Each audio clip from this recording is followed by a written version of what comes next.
Iku kudu mikir ya. Jadi ayat kursi itu dipilih ulama perkarane napa? Ayat iku njen spesial tenan. Kula niku mboten saged tilem nek gak maca ayat kursi. Nggih maca teng lisan, nggih maca teng ati setiap saat. Begitu mangsa kok pancen luar biasa.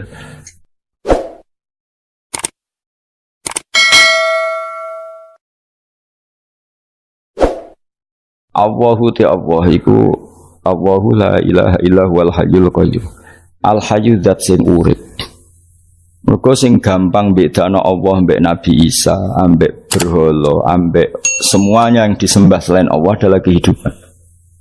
Kita gampangane tau ngidolakno Isa kaya apa, tapi akhirnya kecewa nak dianggap pangeran. Mergo nyatane cara mereka pun Isa mati disalib. Utawa cara Islam Isa iku diangkat. Di itu objek. Apapun hebatnya Isa diangkat, diposisikan di langit, di kerennya apa? Jenenge di itu objek. Berarti yang keren adalah subjeknya, yaitu Allah Subhanahu wa ta'ala. Terus kita ini sebagai orang itu punya ketakutan. Nak pangeran mati ku piye? Nak kowe mati kan gak punya akibat apa-apa. Srengenge tetap baik-baik saja. Sistem falak galaksi baik-baik saja. Sistem alam baik-baik saja. Wong sing mati kowe. Bayangno nak sing mati pangeran. Maka ketakutan seorang mukmin adalah apa? Punya Tuhan yang mati. Kemudian itu diobati bahwa Tuhan kamu itu Tuhan sing aman, al-hayyu sing selalu hidup. Kemudian disifati lagi al-qayyum. Apa artinya hidup kalau bergantung orang lain, bergantung makhluk lain? Itu gak keren, karena bergantung itu gak keren. Al-qayyum, yang Allah itu zat yang berdiri sendiri. Oh, itu kan terus sempurna. Lu kan maca ayat kursi sempurna. Bejane Gusti kula maca ayat kursi.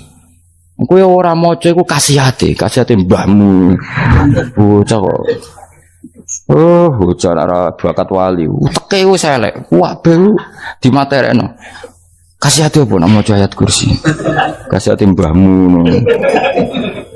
Jimat ya seneng. Kulo ya seneng. Maksudnya tapi mbok gedhingi teman-teman yo ora oleh menjadi rezeki dhewe kadol jimat ke piye. Sing iso ngatur rezekine wong sapa wis keben muga disepuro pangeran. Ra disepuro ora apa-apa, kelakuan kok ngono iku piye. Wis terserah pangeran ae. Dadi Allahu la ilaha illa huwal hayyul qayyum. Kemudian setelah hidup itu bisa saja gak peduli kita karena pas ngantuk atau pas tidur. Terus disifati la ta'khuduhu sinatu walana. Dan zat yang hidup itu tidak pernah ngantuk, tidak pernah tidur. Akhirnya kita ini nyaman punya Tuhan yang spesial yaitu hidup dan berdiri sendiri, tidak ngantuk, tidak tidur. Terus budi lahu ma fis samawati wa ma fil ardh. Dan miliknya Allah semua yang ada di langit dan bumi. Keren. Kita ini butuh air, butuh apa saja. Dan itu milik Allah. Coba kalau milik manusia, nggak nak loro neng rumah sakit tuh, oksigennya larang ingun. Padahal kue nak loro, oksigen di mana-mana gak tahu bah. Jadi kita seneng. Alam raya milik Allah kita seneng, karena alam ini milik zat yang nggak butuh alam raya, sehingga kita yang pakai. Allah bikin air, Allah tidak butuh minum. Allah bikin padi nggak butuh makan. Dia bikin semuanya untuk kita. Padahal itu kita tidak ikut pun. Punya akhirnya seneng mbek pangeran. Cek apike jenengan Gusti gawe ra melok nganggo. Sing nganggo kita-kita ini. Coba aku ora roh gawe rokok gunane apa ora roh. Ya gunane pekerjaan Gus, menyerap tenaga.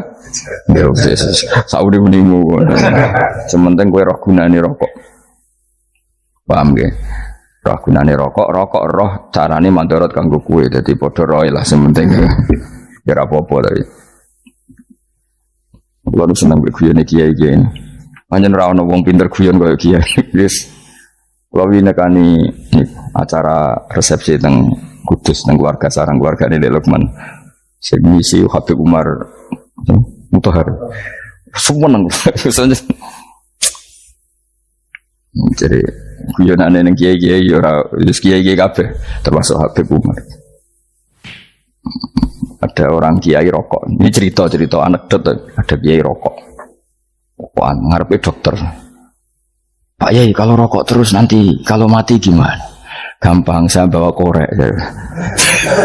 Sing kiai niku maksudnya iku nak mau rokok terus mari mati. Kiai ini yang ngerti maksudnya dokter ngono. Tenang dok, sama si bawa korek.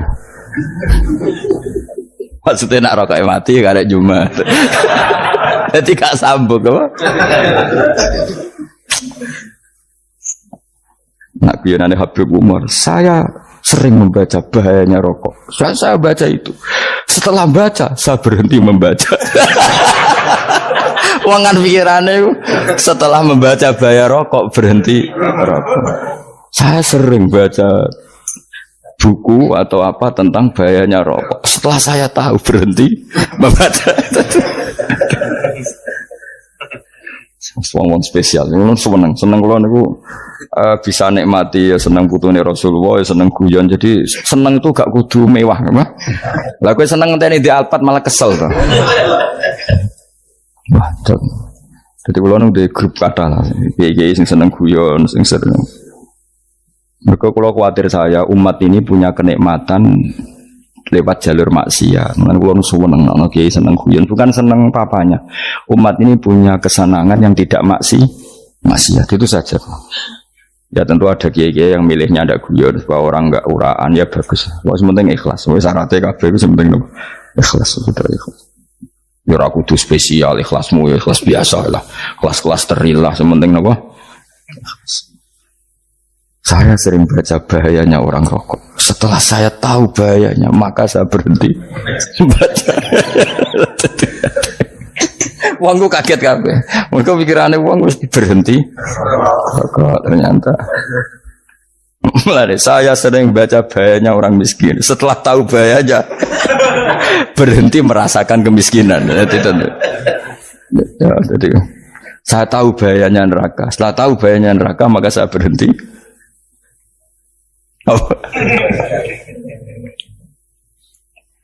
Ya, jadi terus disebutno lahu ma fis samawati wa ma fil ardi. Terus kita nyaman. Kayak apa kalau alam raya ini milik Cina, milik Singkek, milik non muslim atau milik wong Islam sekalipun, mesti apa-apa tuku repot. Tapi berhubung alam raya ini milik Allah, kita nyaman. Mergo wa izzat sing super lomo, super dermawan, super semuanya. Akhirnya nyaman. Gamane iso turu. Kan kula nang rumah ayat kursi ora iso turu, pe turu. Dan dia maca lesane enggak ati kula maca. Lahu ma fis samawati wa ma. Terus manggalladzi yashfa'u indahu ila bi'izni. Ketika Allah itu segalanya, tentu yang punya otoritas syafaat, punya otoritas apa saja, nunggu izinnya Allah Subhanahu wa ta'ala. Ayat yang spesial. Kemudian kiai-kiai punya cara supaya umat itu hafal. Dibikinlah metode tahlil, mau coba bareng-bareng. Tapi kemudian ya sudah itu, nasibnya terus kurang baik. Nasibnya kurang baik. Hanya ada yang bid'ahkan, ada yang setengah-setengah. Afirno, sing maca ya padha dene, ra paham, mbek ngantuk, bantuk berkat mulai sudah akhirnya terus.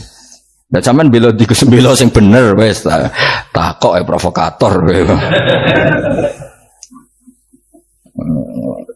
Sing jelas latih maca iku terus. Dadi Allah pirsa nak macamu ora golek berkat. Tapi nak mau tahu tahlil hati. Eling apa tahu hati? Benda apa? Oh yang pangeran kok ngenteni wae. Apa iku tunggale. Tahu muni alhamdulillah nate apa nak permangan. Muni alhamdulillah kok ngenteni permangan bocah kok ora karu-karuan. Wong nek bakat wali kok teke wis elek. Jape ku keliru terus. Masih wong khusyuk lah, ora bakat wali, khusyuk tok tapi wis ruwet, uripe ku ruwet. Lahu ma fis samawati wa ma fil ardi man dalladhi yash'indahu illa ya'lamu ma baina aydihim wa ma khalfahum. Dan Allah tahu apa yang di depan kita, di belakang kita. Terus kita lagi-lagi nyaman. Kayak apa misalnya kita yang lemah ini tidak dalam pengawasan Tuhan. Jika mana kalau misalnya dia anak cilik, anak itu tidak nyaman kalau ketika main gak didelok orang tuanya, karena dia tahu ada hal-hal yang dia tidak bisa menggapai dan butuh setiap saat pada orang tuanya untuk membantu menggapai itu. Jadi anak masih seneng dolanan, sukanya diperhatikan tetap. Nah kita ini seneng sekali untuk main yang dunia ini pengiran diperhatikan Allah Ta'ala, karena Allah selalu tahu kita. Jadi terus nyaman. Jadi semua ayat itu menjadikan kita nyaman. Nanti kaji Nabi ora saris durunge maca ayat kursi, ora saris durunge maca surat Musabbihat. Dan saya dalam banyak hal niru itu. Nabi urung sari nek ora maca surat Hasyr. Nah aku ijazah iku kowe ora mungkin surat Hasyr ning juz pira kira roh kok dijazahno. Sing iku lho sing diakhiri sudi law anzalna hadzal qur'ana ala jabalil la ra'aitahu khashi'am. Itu tapi malah kok ngarep subhanallahi ma fis samawati wa ma fil ardi wa huwal azizul hakim. Terus waladzi akhrajal ladzina kafaru min ahli kitabim. Ya bener subhanallahi ma fis samawati wa ma fil ardi terus. Tak terusnya terus walladzi akhrajal ladzina kafaru min ahlil kitab min diyarihim li awalil hasyr wa dzanantum ayakhruju wa dhannu annahum mani'atum husunuhum min Allah fa'atahum tak terusnya serang rapal.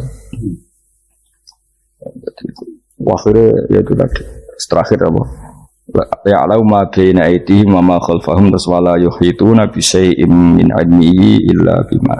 Dan seseorang itu tidak punya ilmu kecuali dengan kadar dikehendaki Allah. Bahwa kita ini selalu objek.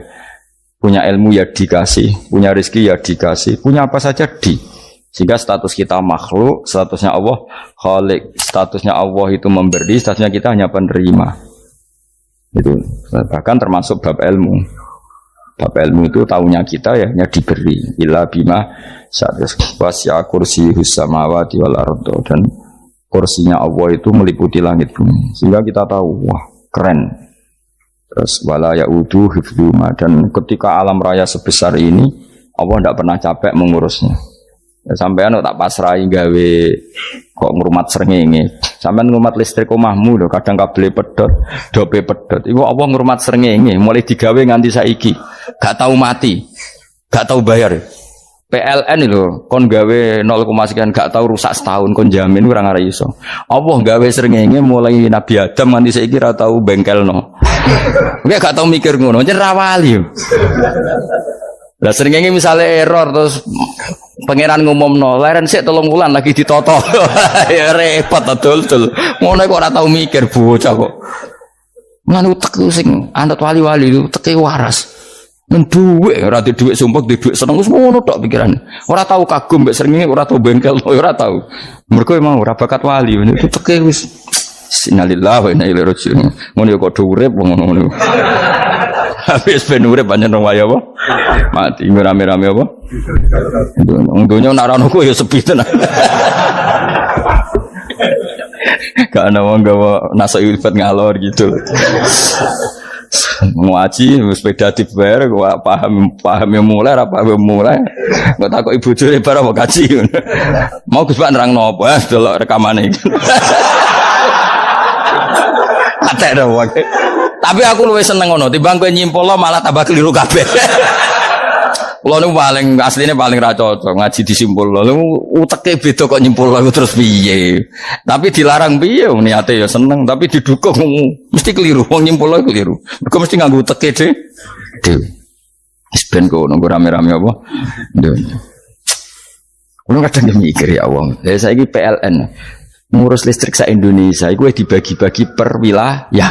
Jogja tok kok Bantul tok iku bengkel. Wong nggih srengenge iku langsung bener terus.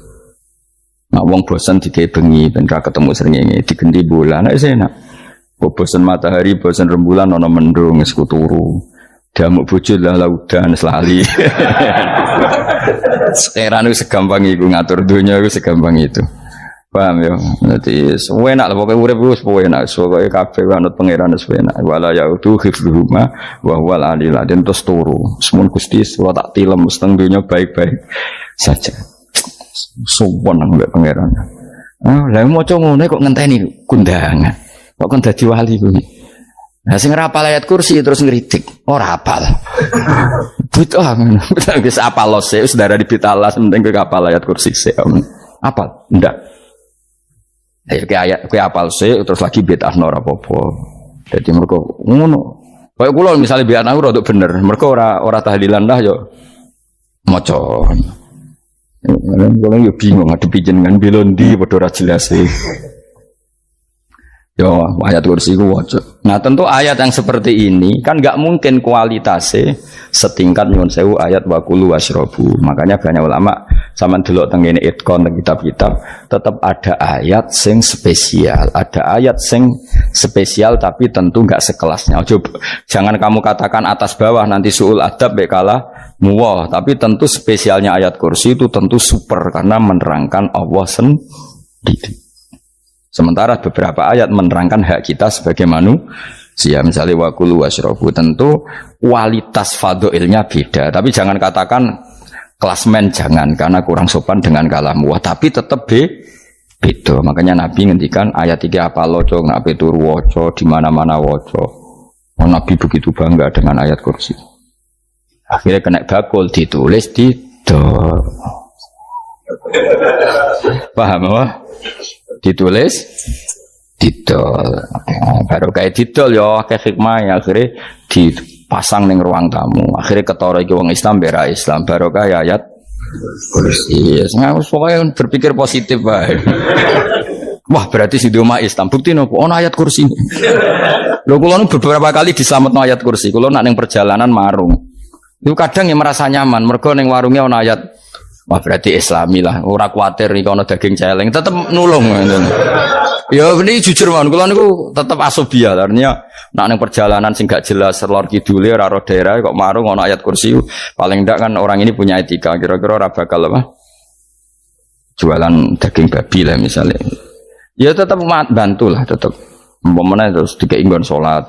Senajan to sing duwe misale mbok salat ora ya ora perlu.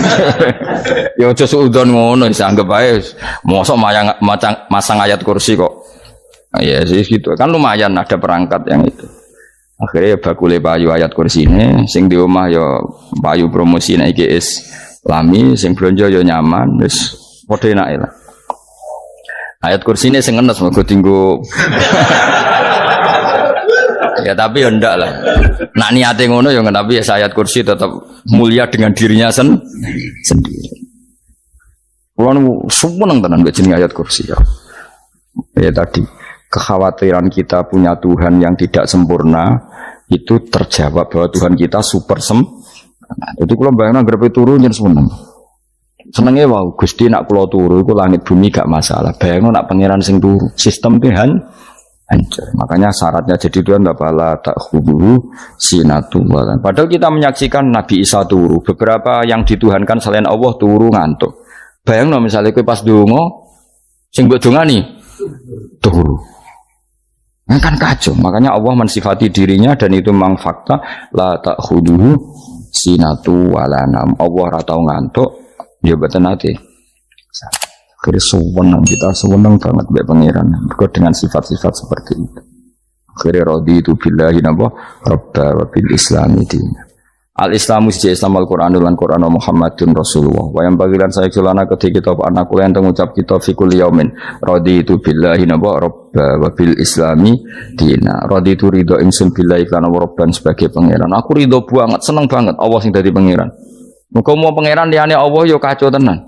Nanti pangeran terus turu, terus ngantuk, nak mangan lemes kan pusing.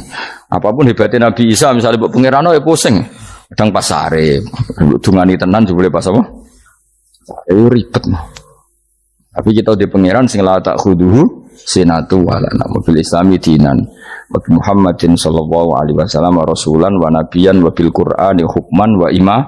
Dan kita ridho Quran sebagai panduan hukum lan dadi imam. Imamu panu. Terus nikmat mau biro Islam, Quran, Muhammadur Rasulullah wal afiatu lan sehat. Iktifaul makarih tegese ora. Kowe ngene iki ra di dhuwit lah kan gagah. Ora ning penjara, jajal kene penjara lara kabeh. Baru kae ra di penjara Mas yo dirokok saler ngalor ngidul ambek go nasoihul ibad. Bariku kenalan ke grup wis rame dunya. Gak penting ngaji paham ora penting, sementing tambah kenalan. Amit-amit tenan wis ben kok nego rame-rame apa dunya. Wasitro lan ketutup sangka celok esatrul uyub. Enggaklah celamur aku nangan wong akeh. Yes, padahal ya kurang ajar lho kara-karuan. Enggaklah ya rapati konang. Kenapa rapati konangan? Karena liyane ya sejenis. Jadi saling menutupi. Alhamdulillah saling wal ghina lan semuge anin nas termasuk nikmat itu orang enggak tergantung orang lah fi umurid dunya ing dalam urusan dunia. Tapi urusan akhirat kira iso ora bergantung guru. Jadi semuge sangka manusa terbebas iku maknane urusan dunia. Nah, urusan akhirat kita butuh sanad kita ila Rasulillah sallallahu alaihi wasallam. Kowe ora oleh beragama berpikir sendiri, ora oleh agama itu riwayat kowe ora oleh mendekatkan Allah dengan cara kamu sendiri, ora oleh kudu nganggo sanad. Sesuai kaya wong-wong filsafat sing oknum iku. Saya ndak perlu salat. Allah kan ndak butuh ibadah kita, ngapain kita salat? Mbahmu ngono sing wong ngerti nek Allah ora butuh kita saja kok bogo kebanggaan mulai dhisik kiai yo ngerti nek Allah ora butuh kita yang butuh Allah. Nah mengekspresikan butuh kita kepada Allah kita nek Allah ora tau butuh bocah kok goblok ora karuan. Nah, itu karena dia berpikir cara beragama dengan pikirannya sendiri. Kita ndak. Kita tahu Allah ndak butuh kita tahu. Kenapa kita sholat? Karena kita butuh Allah. Nah, butuh Allah itu implementasi kita di ajarannya Rasulullah kita sholat. Kok malah Allah ora butuh sholat. Jadi kira sholat Allah ya apa-apa. Kowe ra ono wae Allah ora apa-apa, kowe aneh-aneh wae. Zaman kowe ra ono Allah ya ora apa-apa, baik-baik saja. Itu jokono kowe iku masalah, tapi ora bagi Allah, bagi kamu sendiri. Nah, Allah ora masalah wis nyediakno neraka. Ya jadi orang itu boleh tidak butuh orang lain tapi fi umurid dunia. Nah, urusan akhirat kalau ada butuh sanad ya wa inna hadzal ilma dinun fangzuru amman ta'khuduna dinakum. Agama ini ilmu, kamu harus punya sanad. Ya, mau misalnya kulo alhamdulillah di sanad kata lah. Keluarga saya terutama yang Mbah Mun, terus ya lain dari keluarga saya, keluarga guru kita, gurunya guru kita, sampai cara ini bernafas kita wae eling Allah mau fi kulli nafasin ada damnya amillahi wa ifdal fi kulli nafsin wa nafatin wiswaya. Kita semua nafas kita. Imam Syafi'i kalau anak kula cek cilik lah tak kon ngapal lebet ini.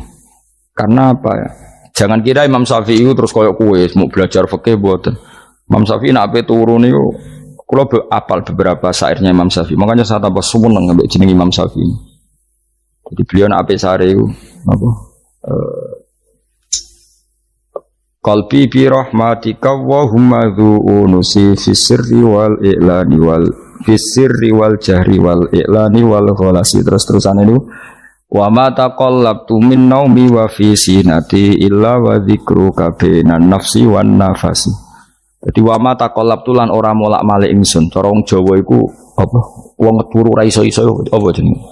Gelibakan. Ini Imam Syafi'i masuk barang gelibakan ini aku. Serepet. Santri ya. Apa mana? Sing rada Islami ngono dul. Apa? Resah Imam Syafi'i atau mikir utang iku aneh-aneh. Jadi wa mata qalabtu lan ora tau molak-malik ingsun. Maksudnya cara omong lho, cara bahasa kasare gelibakan. Fi naumi ing dalem turu ingsun wa fi sinati lan ing dalem ngantuk ingsun. Illa wa dzikruka kecuali eling teng jenenganmu benan nafsi antarane jiwaku wan nafasi lan nafasku. Wa ma taqallabtu fi naumi wa fi sinati illa wa dzikruka benan nafsi wan nafasi. Jadi ulama di itu beliau tidak bikin syair, tidak bikin nadzuman, spontan tuh muji Allah. Nah saiki ora sing madzhab Syafi'i kaya kowe wape turu ra iso glebakan. Mari rong mangan. Akhirnya mau mangan sih, barang mangan warak rokokan lega terus mau ngorok turu ya Allah karim ya urip ya Allah. Jadi misalnya ra iso turu pikiran pertama, mari kurang mangan. Mangan warak rokokan saler terus apa? Turu ngorok. Wah karim setan min hawalika kanan kiri setan Pak. Padahal ulama dhisik ape turu wudu se maca tasbih se bariku angen-angen pangeran Rabbana ma khalaqta hadza batila terus bismika Allahumma ahya bismika amun terus bismika wada'tu jambi wa bismika arfa'u Allahumma rabbas samawati sab'i wa rabbal arsyil azim rabbuna wa rabbu kulli syai' falikal habbi wan nawa iku donga turu ora ngarapal donga aku yakin wis aku muni wah Gus Bak ngenyek wong tak tes malah aku isin yo dongane turu iku sing terkenal loh, donga turu, mbek donga ngaji padha. Allahumma bismika Allahumma ya, bismika. Mergo ana kiai kota, Bu, tahu doa ngaji? Enggak tahu Pak Ustaz, dongane bismika Allahumma ya, bismika. Loh Pak Ustaz itu doa tidur. Karena kalau ngaji nah jare ora kiai. Donga turu mbek ngaji ku padha. Aku dhisik wis kal. Maksude ku piye kok donga turu mbek ngaji padha. Jebule nak ngaji turu. Ana nek ngaji dongane apa bismika Allahumma ya bismika terus ngaji. Faslon wis tok ndi-ndi. Serepet. Wis rame-rame. Jute yo urip apa? Wal afiatul lan afiate difaul makare tegese ketolak sanggo barang sing ora seneng. Pokoke kula suwun nggih pokoke jenengan sing seneng pangeran iki sai-saisamu. Pokoke piye-piye sifat dasar wong mukmin ya walladzina amanu asyaddu hubban lillah. Misale ora iso asyaddu ya sementing hubban. Ya tentu asyaddu itu wong mukmin banget senenge ning pangeran. Yen nak makom ora iso asyaddu ya sementing ana senenge. Ya ana apa? Ana senenge wis dengan kadar yang kelasem lah sampai iso. Lah nak makome para wali ya asyaddu banget seneng. Mau apa turu nak orang mau ayat kursi gak lego ya paham. Cukup mau ayat kursi bedak tahlil. Mulane aku seneng ono sing ngritik aku seneng. Ben rame itu ben seru. Sing ngritik ya muga-muga apal tahlil. Jadi ngritik itu fair, ora apa-apa apal terus ngritik. Mun tahlil sing ngomong sholli Abdullah sholati ala sate meneng kabeh wis. Iku men ada sing ngritik sing melok ora apal. Pokoke ujug-ujug muni wo filun. Susah es. Iya deh kau masoli. Abdullah sholati ala sati makhlukatika. Nuri huda saya mas. Nuri huda terus. Oh, aku sing guri semua orang kopi. Ada sing ramai ini tok. Mak kiai ini apal, profesi ini apal bener. Karena yang desa modelnya permanen, bagian tahlil yo, tahlil terus, bagian dongo yo. Jadi sehingga kiai dongo kok digeser jadi mimpin tahlil yo gagap. Lo akeh lo kiai ngalim kon mikir tahlil yo mikir mergo. Wah dateng daerah kula kiai ngalim bar kon mikir tahlil terus mau maca lelel wedok. Wah niki wis mumpun niki mumpun tak takoki kene apa? Kapal. Dene rapal urutane iku rapal. Iku kan butuh apa ya? Butuh keahlian gitu. Repot. Kok gini sing tahlil loro. Kapok ngene. Nah, kula tetep apal tapi singkat ae. Iku ngono ono sing luwih ahli to. Sing guri wis. Sing guri kacau meneh tahlil dening kiai iki sing guri sampe wah suwi iku. Mergo terkenal mbah iku nak tahlil. Ada masyarakat repot bareng diumumno BMC tahlil dipimpin kiai niki. Sing guri jabe wah suwi. Aduh. Nah, gerdo mau dening Gus Wados wah cepet mesin Gus Wados. Aku mergo ngono donga suwi ra mesti mandi ya sadok cepet ae timbang donga nguri. Sing nguri mesti gremeng ana wong gak terkenal dongane suwi dijeng wis nguri. Waduh apa? Sawe. Mergo pikirane wong-wong wis nang berkat dibagi mulai. Mulane sing kritik ku keben ben balance ben seimbang. Cuma kalau suwon sing kritik ya kudu ngergani lah piye-piye iku umat dilatih kenal pangerane lewat kalimat toy. Karena itu cara kan. Coba nak wis kenal yo aja waca bendak tahlil, tapi turu yo diwaca ning omah yo diwaca. Tapi aja waca ngarep bojomu kok dikongko jambi-jambi ben ora nyoal blonjo. Waca dhewean ning kamar dinikmati. Mbok waca ngarepe bojomu pas auzubillahi minasyaitonir rajim. Bojomu riwat, memang aku setan. Malah perkara tok. Enak memang dia barani minas setonir rajim. Yo nak maca kok banter-banter ngomong ngarepe bojomu pas liwat pas apa auzubillah. Minas setonir rajim. Bojomu ngamuk malah repot. Anas sange Anas anan Nabi sallallahu alaihi wasallam kala dawuh sapa Nabi dawuh yaqulu dawuh sapa rabbukum pangeran sira kabeh fil hadis qudsi dalam hadis qudsi dawuh ya ibnu adam ya anak adam tafarrugh tenanono sira li ibadah tafarrugh fokus faragh fokus tafarrugh fokus sira tapi mosok ki iku maknane fokus apa iku maknane apa tenanono sira li ibadati krana ibadah ingsun amlak mongko ngebayi ingsun kalba kae ngati sira hinan ing semuge kowe atimu kebai eling aku mesti atimu sugih wa amlak lan ngebayi ingsun ya deka ing ngarepmu rizkon apane rezekine utawa rizkon ing rezeki wis aku iku eling aku tenanan mesti atimu tak gawe ati sing cukup lan rezekimu tak cukupi ya ibna adam la taba aja ngedoh sira ani sange ingsun aja geman adoh kok aku kaya apa apike pangeran zat sing gak butuh kita tapi mengandani kita kowe kok jadoh kok aku wis sing parek aku mergo kaenak adoh kok aku amlak mongko nut apa jenenge ngebayi ingsun kalba kafakron kowe nak adoh kok aku mesti kowe fikir Nek aja sampai kowe yo fakir ati, fakir donya. Mergo ada kok pengen. Wong ada kok pengen di almla qalbaka fakran. Wa amla ulan ngebaying sun yade ka ing tangan loro sira syukulan ing sibuk. Akhire wis ada pangeran sibuk tapi ora dadekno barokah uripe. Iku lara-larane wong kaya ya sibuk kangelan jebule ora dadi barokah mergo ada saking pangeran.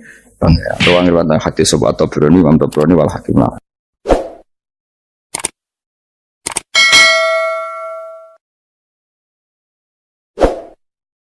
Saya akan cerita versi Kiai ya. Kalau versi medis Anda lebih tahu. Kalau versi Kiai itu kematian itu dianggap hal yang sebetulnya ada versi Kiai ya. Semua orang tahu lah pasti mati itu. Cuma inginnya mati itu kan macam-macam. Inginnya ya setelah kaya, terus setelah mapan, terus menangi anaknya mapan, cucunya mapan gitu. Terus itu pun sebetulnya ada siap mati juga. Tapi ya tetap mati gitu. Jadi saya punya cerita, saya akan cerita yang lucu-lucu ya supaya enggak tegang ya menghadapi kematian. Dulu itu kroni itu ya sudah ada. Jadi Nabi itu ya punya kroni, tidak hanya pejabat. Nabi itu punya kroni. Nabi Sulaiman itu bisa terbang. Ya mulai dulu manfaatkan angin. Jadi angin itu mulai dulu memang luar biasa. Dimanfaatkan orang sekarang mulai tenaga angin, pakai rem angin. Mulai dulu angin itu luar biasa. Nah itu teman dekatnya Nabi Sulaiman tuh ya agak sopan tuh bilang gini, itu Pak Nabi itu kalau nanti ada malaikat Israel saya pinjam anginnya supaya tidak bisa ngejar saya katanya. Jadi mulai dulu tidak hanya pejabat, Nabi pun ya punya teman yang agak-agak gimana itu. Suatu saat malaikat Israel disuruh nyabut orang, misalnya namanya siapa lah. Nanti saya sebut ada yang tepaan sama nanti tersinggung, ya semuanya siapa gitu. Yang jelas namanya ada Agus tidak Bambang karena bahasa Arab. Itu orang ini cabut di India. Nabi Sulaiman kira-kira ya di Palestina kira-kira itu. Si orang ini ternyata di dekat Nabi Sulaiman. Nah karena Nabi itu kan orang hebat lah, sehingga malaikat ya kadang silaturahim ke para nabi. Israel sendiri ya kadang-kadang silaturahim ke para nabi. Silaturahim yang paling enggak disukai ya silaturahimnya malaikat Israel. Datang ke Nabi Sulaiman, sebenarnya niatnya silaturahim. Ternyata ketemu orang itu. Kaget malaikatnya. Waduh ini gimana ini? Saya disuruh nyabut di India, kok orangnya di Palestina. Nabi Sulaiman kira-kira di kawasan Palestina, di wilayah yang katanya Israel itu. Karena Palestina kita tahu kan, menurut pemerintahan Israel itu wilayah Israel, menurut Palestina pemerintahan apa? Palestina. Tapi Indonesia alhamdulillah sampai sekarang itu enggak mau atau tidak punya hubungan diplomatik dengan apa? Israel. Sehingga kita harus mengistilahkan Palestina untuk warga Indonesia. Kaget malaikat ini katanya disuruh nyabut di India kok ada di sini. Nah si kroni ini, si orang yang itu melihat malaikat Israel, entah kenapa kok dia bisa melihat itu. Mungkin punya kekuatan tertentu karena dekat Nabi. Kaget dia. Malaikat melihat dia karena janggal ya, disuruh nyabut di India ke orangnya di Palestina. Si orang ini melihat malaikat juga takut. Malaikat itu punya hawa yang luar biasa.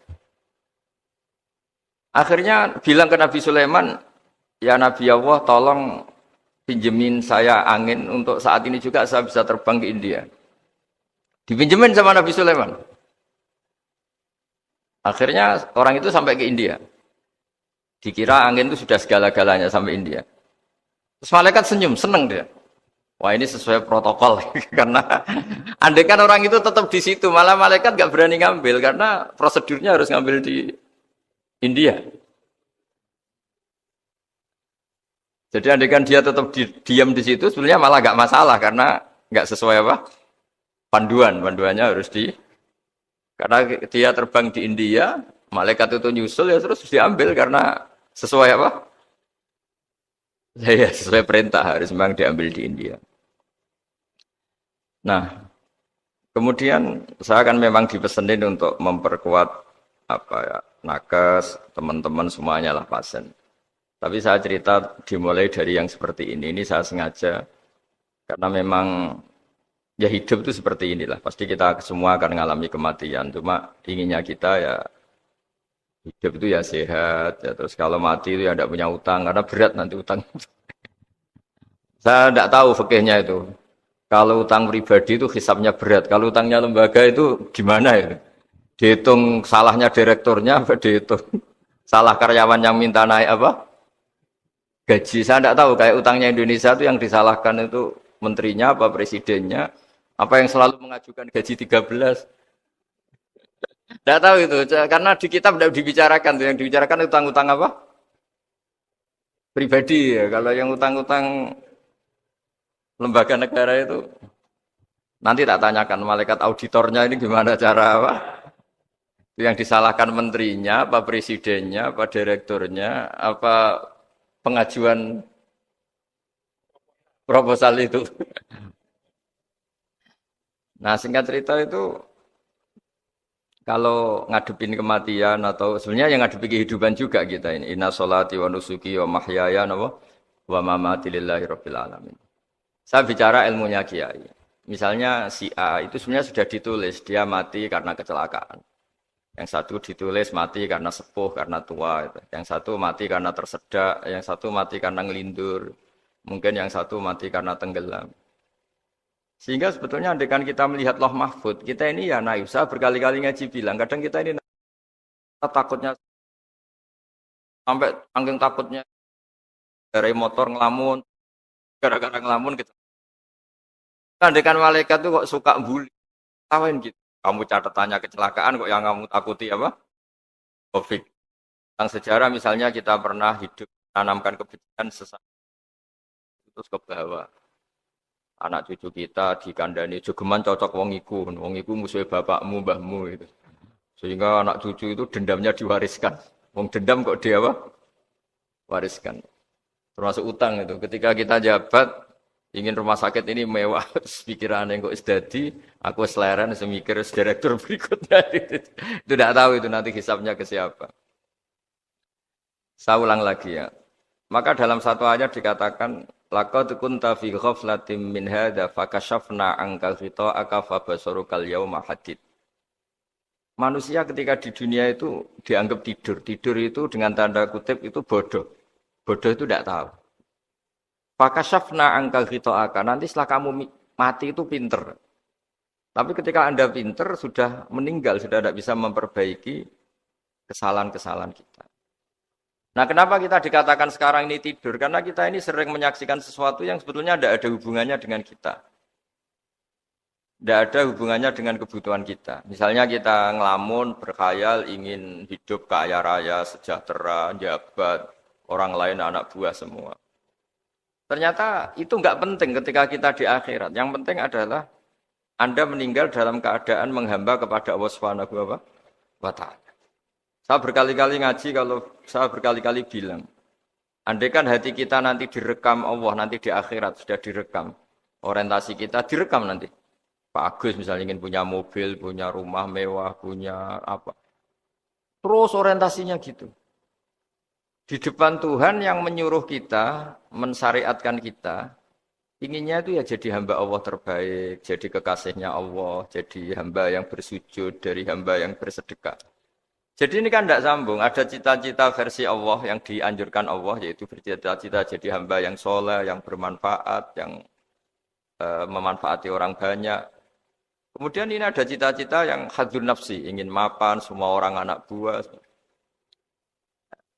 Hal-hal seperti ini itu harus kita jaga, jangan sampai terjadi. Makanya di semua kitab, pertama mendahulukan bab niat. Niat itu ya, faman kana hijratuhu ilallah wa rasulih, fa hijratuhu ilallah wa rasulih.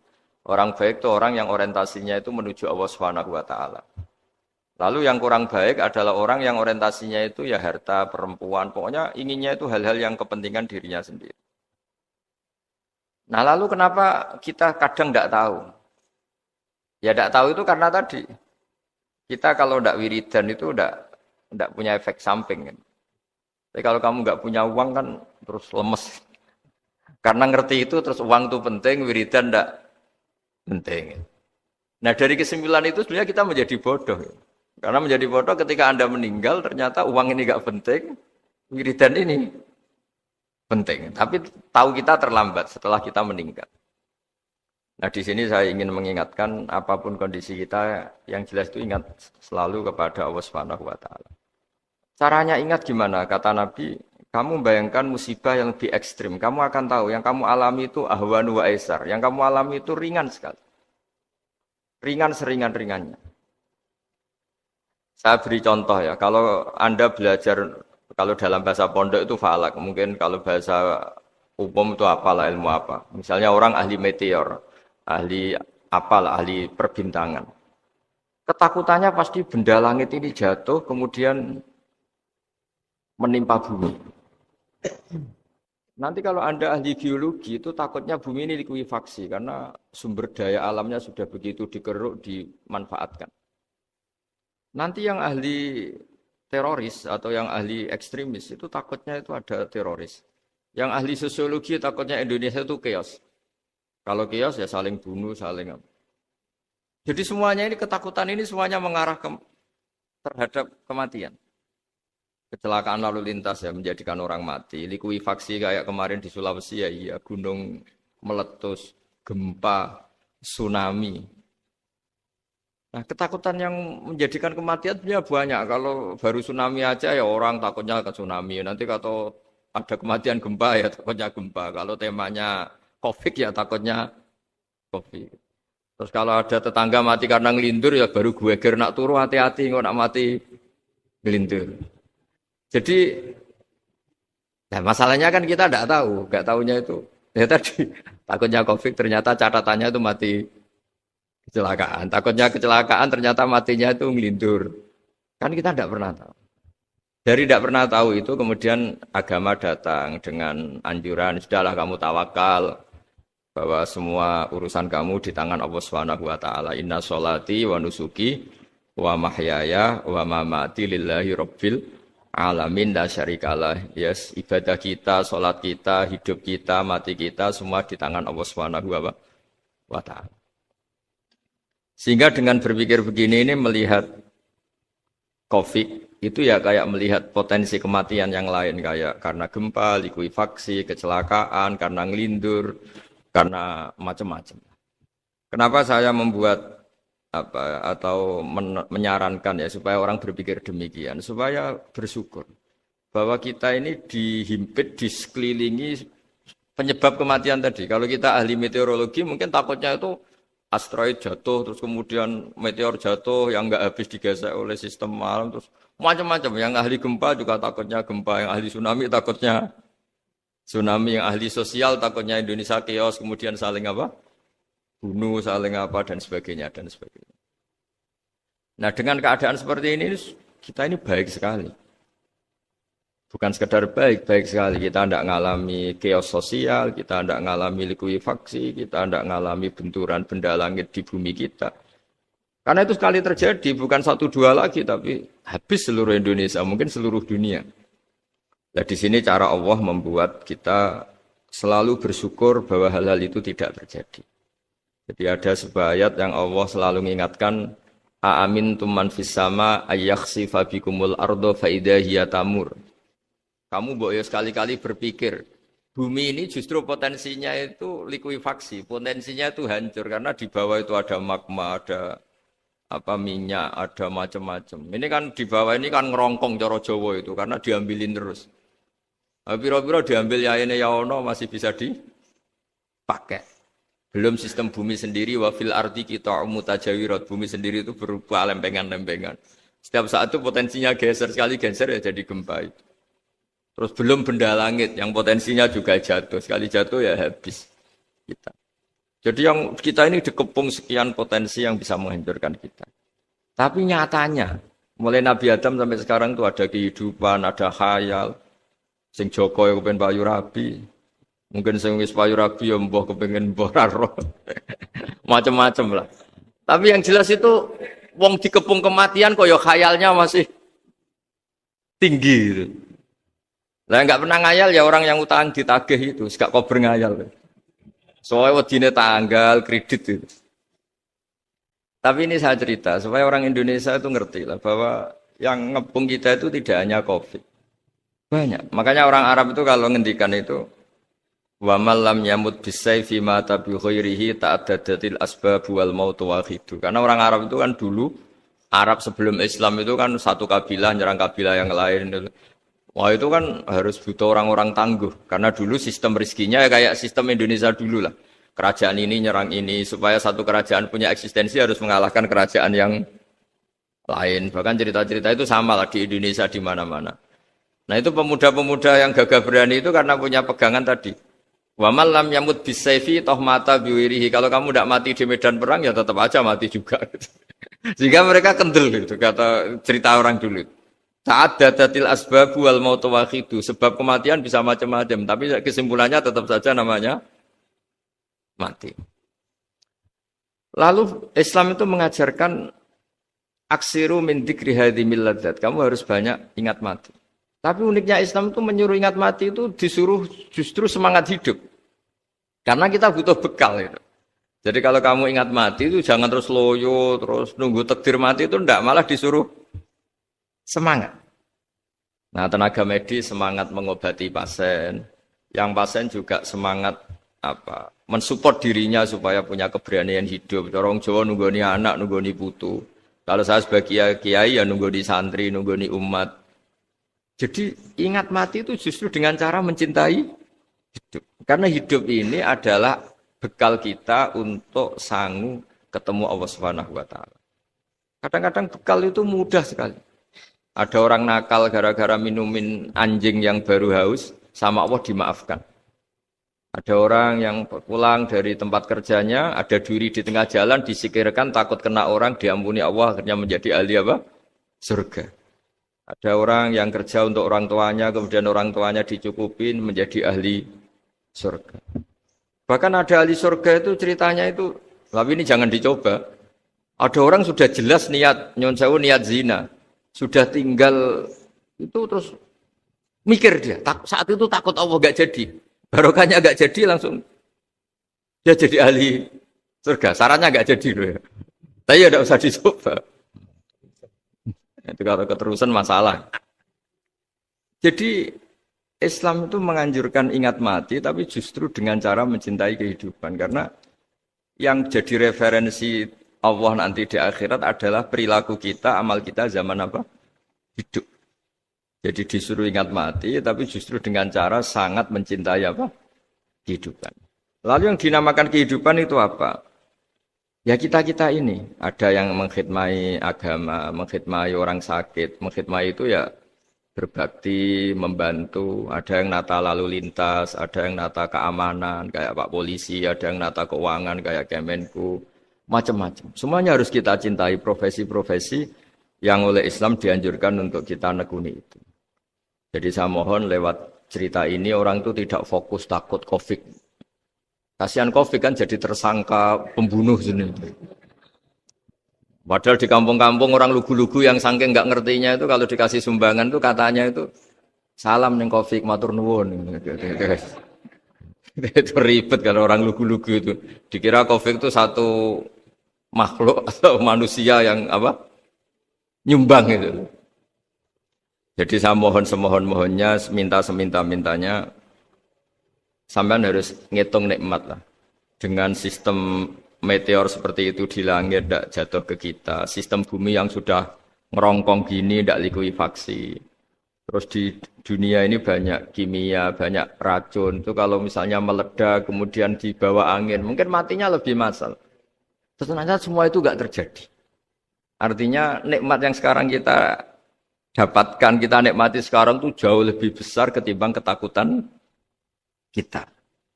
Ini Islam selalu menganjurkan fazkuru ala Allah la'allakum tuflihun. Selalu ingat sisi-sisi nikmatnya Allah.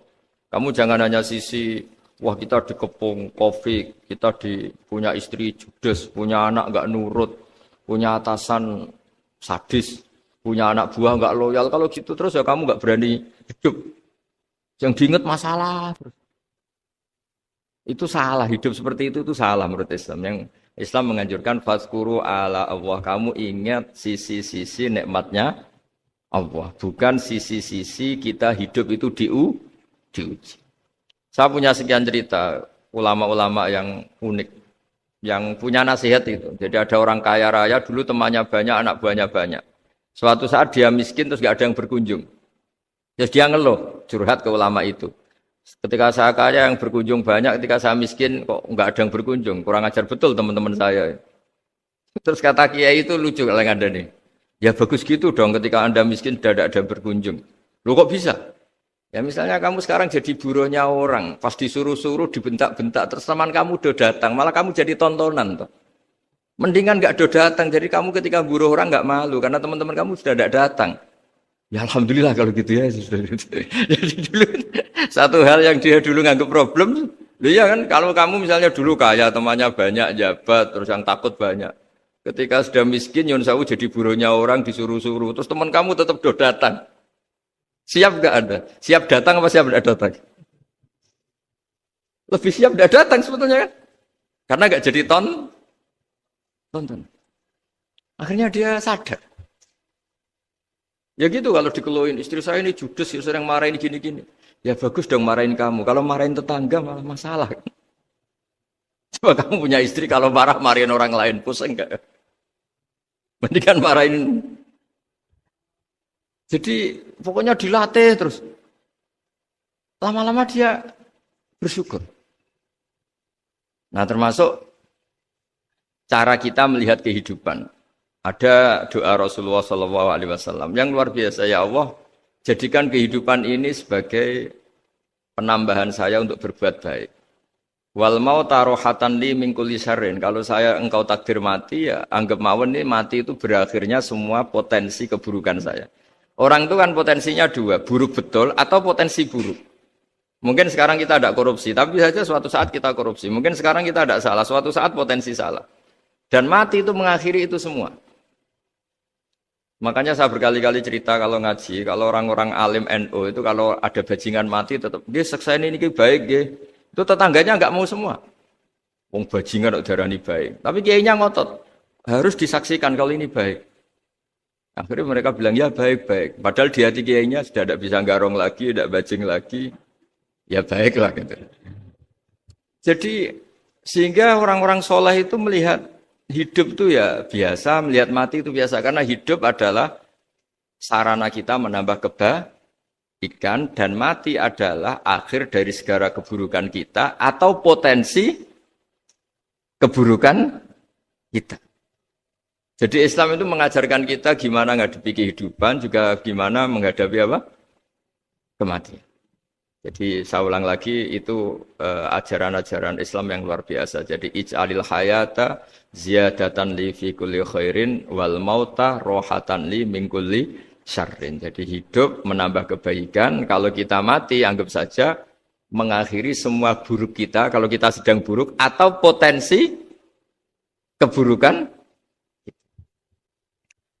Saya cerita ringan tapi supaya diingat-ingat. Jadi kalau kita yang nekuni, saya tadi kan sudah bilang, kita kiai yang nekuni ilmu itu, ya tadi kita agak fokus bicara COVID. Inna waha yumsikus samawati wal ardo antazula wala inzalata in amsakahuma min ahadim min ba'dih. Kalau kamu ahli meteorologi kan melihat ini jatuh, jumlahnya besarnya sekian. Ini kalau digesek oleh atmosfer paling masih sekian, kayak kemarin Januari kan hujan meteor yang sering kena Lampung kemarin. Terus di mana-mana mesti takut kamu itu. Kalau kamu ahli gempa takutnya itu ya pergeseran lempengan bumi. Kalau kamu ahli tsunami ya takutnya tsunami. Kalau ahli sosiologi ya takutnya chaos sosial ya, sama kamu medis ya takutnya penyakit yang menular, penyakit seperti ini. Oke, kita sekarang fokus menghadapi COVID dan kita selalu berharap supaya Indonesia terbebas dari apa? COVID dan musibah-musibah yang lain. Ya tadi apa gunanya terbebas dari COVID tapi chaos sosial kayak apa terus kita, sehingga Islam selalu mengajarkan harus disyukuri lah bahwa kita sekarang alhamdulillah kita hidup harmonis. Kita kata Mbah Mun Bhinneka Tunggal Ika itu dingentikakno terus yang terakhir masalah air. Air itu sumber kehidupan. Di antara Allah mengingatkan kita adalah kul ara'aitum in asbaha ma'ukum ghoron famay ya'tikum bima imma'in.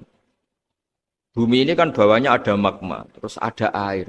Normalnya air itu nggak ada. Secara teori itu normalnya air itu nggak ada karena bumi itu kan kalau ada air kan meresap. Sudah meresap bawahnya itu ada minyak, ada magma, harusnya air itu tersedot habis. Tapi orang saking angkuhnya, saking cueknya, ngira air itu malah potensinya itu abadi. Sebetulnya kalau menurut teori alam, air itu gampang hilang kan, diletakkan di bumi ya bumi itu meresap. Nanti bawahnya itu ada minyak, ada sebagian ada magma, ada macam-macam lah. Jadi potensi air itu harusnya nggak ada malah kalau melihat sistem itu. Tapi karena Allah saking rahmannya, air ini dijaga sedemikian rupa tetap ada. Kalau melihat sistemnya kan normalnya malah nggak ada. Makanya Allah selalu mengingatkan, in asbahama ukum khauron. Suatu saat air yang kamu pakai, yang jadi sumber kehidupan itu bisa saja tahu-tahu hilang. Mungkin tersedot oleh panas bumi atau corong Jawa niku nyeresep entek atau gimana lah cara Allah menghilangkan. Fama ya'tikum bima imain. Lalu siapa yang bisa mendatangkan air itu lagi? Ini kata para hafid, ini yang kata guru-guru ya termasuk yang dikatakan Pak Mukhtar ini, nanti orang harus ngendikan menjawab Allahu Rabbul Alamin. Hanya Allah sendiri yang bisa mengatur air ini selalu ada. Ya, coba kalau kamu pikir kan air kamu sokkan di bumi kan mesti langsung hilang, meresap ke bumi. Bumi ada bawahnya lagi, ada bawahnya lagi. Dan mungkin bukan yang paling bawah mungkin tomak, harusnya itu nggak ada. Tapi Allah saking sayangnya mengatur sistem, air itu ada dan tersedia. Tapi ketika orang terlalu cuek dan angkuh, sampai lupa syukur tersedianya apa? Air itu Allah mengingatkan, disuruh bayangkan. Kul aro'aitum. Coba bayangkan kalau in asfahama hukum khawr. Tadi kan ada khataman ya, saya ikut terima kasih. Bayangkan kalau air suatu saat itu khawron menjadi hilang. Fama ya'tikum bima iman. Jadi saya tidak bisa spesifik memberi nasihat tentang kopi karena ya tadi yang bisa bunuh kita ini banyak. Ya tsunami ya bisa bunuh, gempa bisa bunuh, likuifaksi bisa bunuh, jatuhnya benda lain kita bisa bunuh. Takut tanggal utang kaget ya bisa bunuh. Macam-macam. Semacam-macam lah ngelindur ya. Kemarin mudik aja yang sebelum tertata rapi aja mudik aja berapa kemarin kalau ada apa mudik Lebaran yang tahun berapa 3 tahun yang lalu apa 4 tahun yang lalu dulu. Jadi saya mohon ketakutan kita adalah yang hakikat adalah takut jadi hamba yang tidak baik. Itu yang harus jadi ketakutan sejati.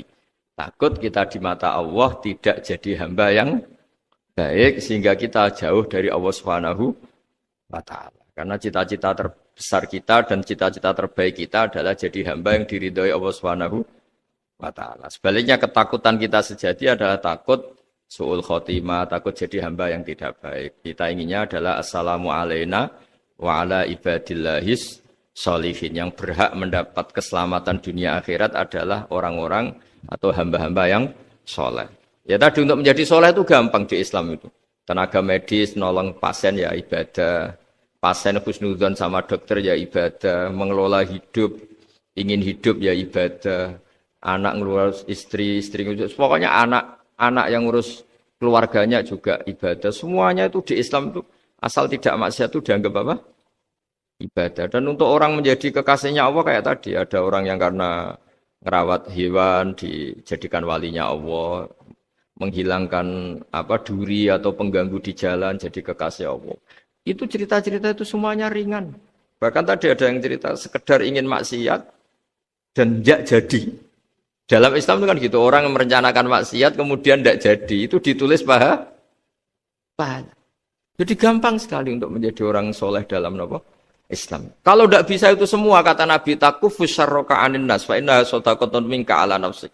Kalau tidak bisa berbuat baik sama orang lain, yang penting tidak mengganggu orang lain. Terus kan enak turu ning omah ngelamun, bengak-bengok dhewe aja banter-banter tapi. Nak bengok-bengok banter-banter kan ganggu tangga.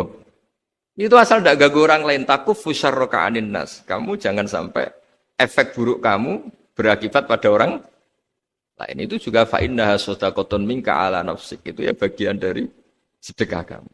Taruh saja misalnya kalau secara ilmu medis, misalnya kita ini kok dinyatakan positif COVID, secara ilmu medis nggak boleh ketemu orang lain, terus kamu diisolasi.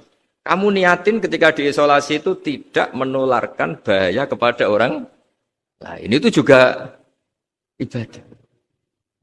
Jadi ibadah itu gampang sekali, mudah sekali. Karena agama ini yuridu wa bikumul yusra wala yuridu bikumul usra. Agama ini mudah bukan sulit.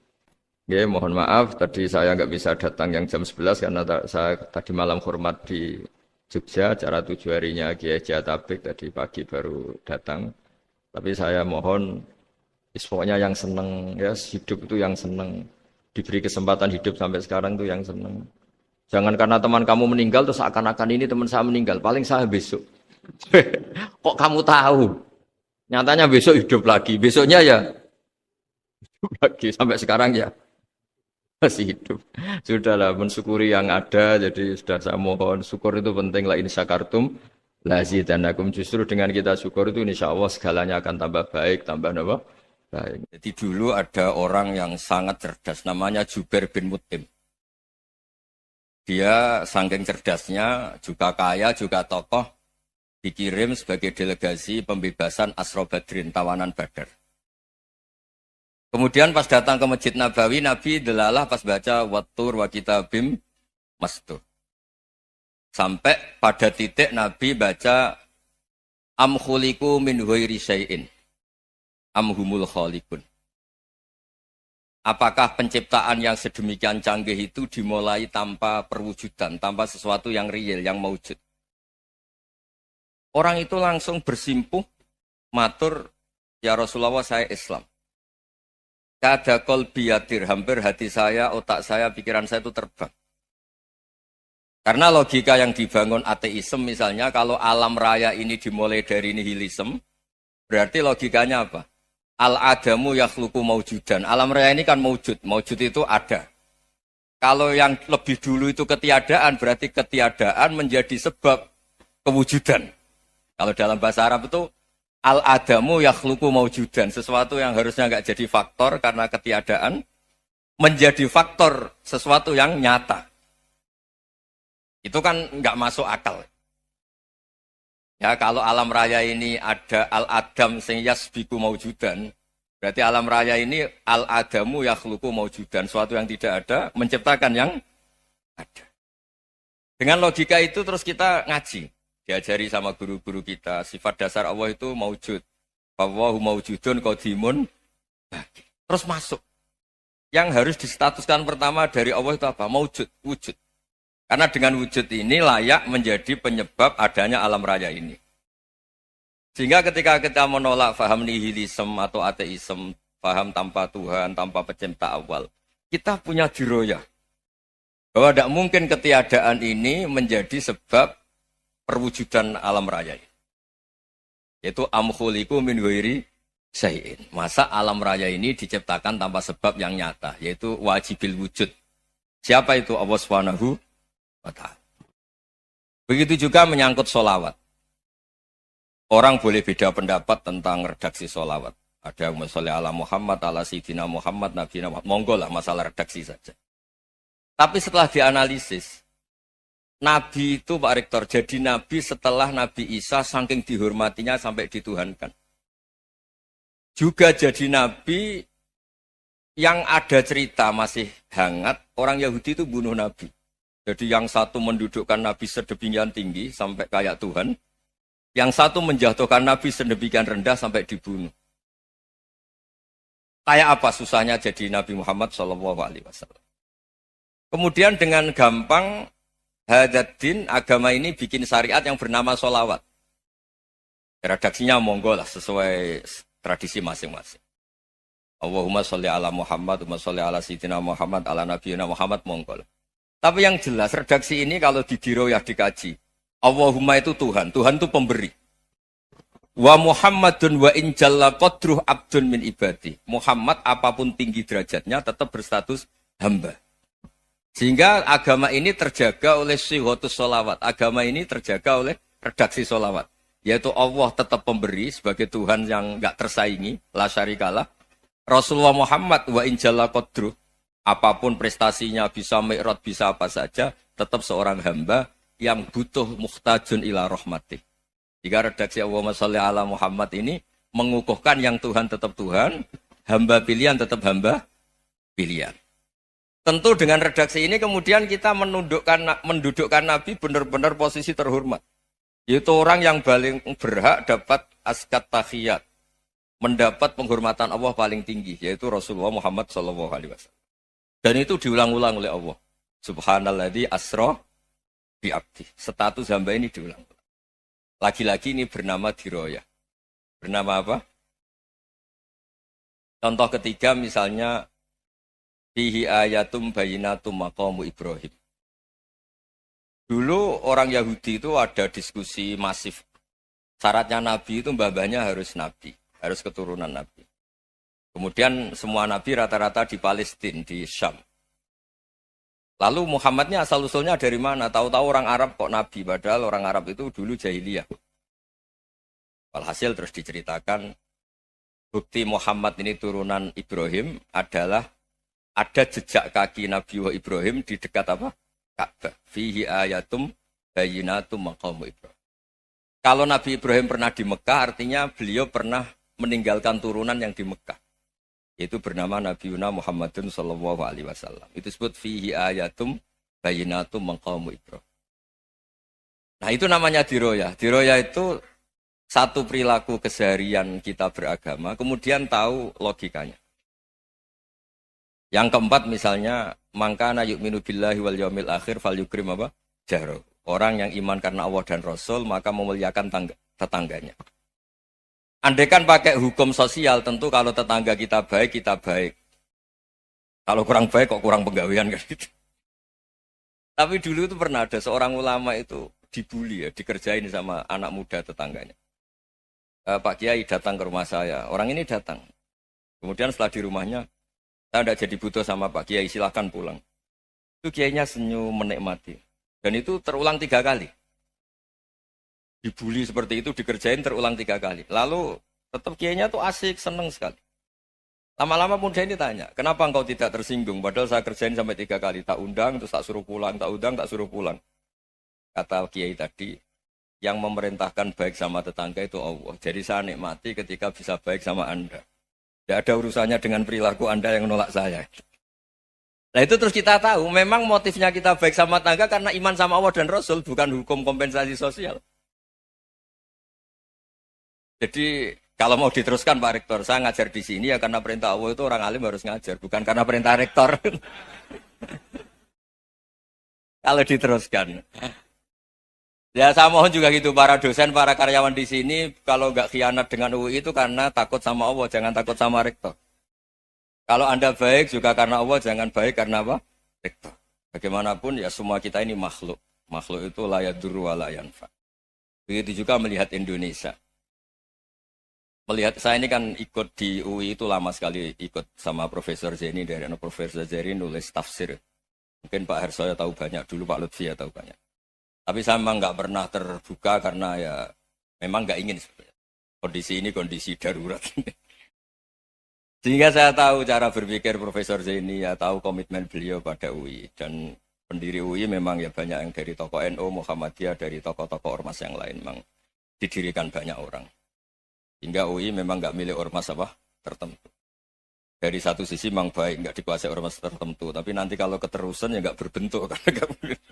Ya sudahlah dikelola saja. Sambil-sambil jelas, sambil-sambil kadang nggak jelas. Yang penting ikhlas tadi. Karena kalau terlalu asobia itu jadi repot.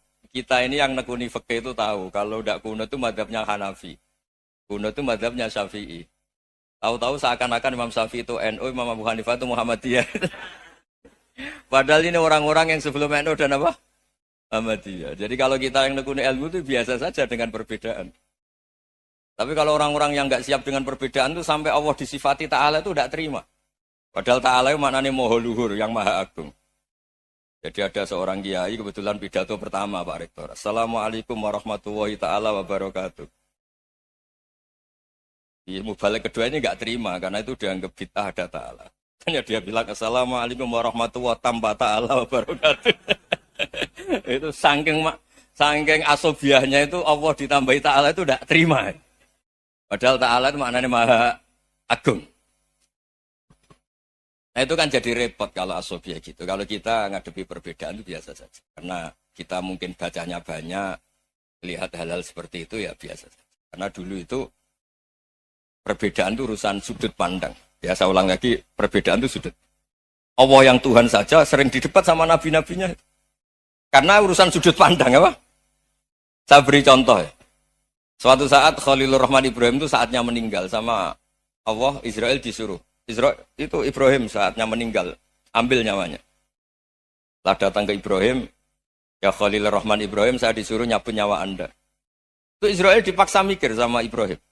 Hal ra'aita khalilan yumitu khalilah. Kamu tahu orang yang mencintai kemudian bunuh yang dicintai. Itu logika agak benar. Akhirnya Israel kan gak biasa debat. Kan gak dilatih debat. Gak pernah ikut lomba UI debat ilmiah. Dia taunya nyambut nyawa aja. Kembali ke Allah. Ya Allah, kata Ibrahim, hal ra'aita khalilan yumitu khalilah. Masa kekasih bunuh yang dicintai ya. Tapi kata Allah santai. Bilang ke Ibrahim, hal ra'aita habiban yakrahu ayyalqa habibah. Masa katanya dia cinta saya, kemudian ketemu saya tidak berani. Israel mater lagi. Logikanya gini, Ibrahim, masa yang dicintai sama yang ketemu yang dicintai nggak berani? Ya udah ketemu aja. Katanya yang meninggal itu. Artinya, kamu bisa saja GR tidak mati-mati karena merasa dicintai. Atau ingin mati karena mencintai.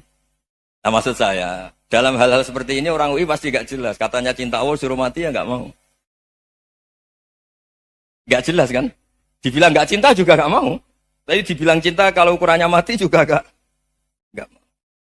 Nah, tapi dalam banyak hal gak jelas itu penting Pak Rektor. Penting sekali.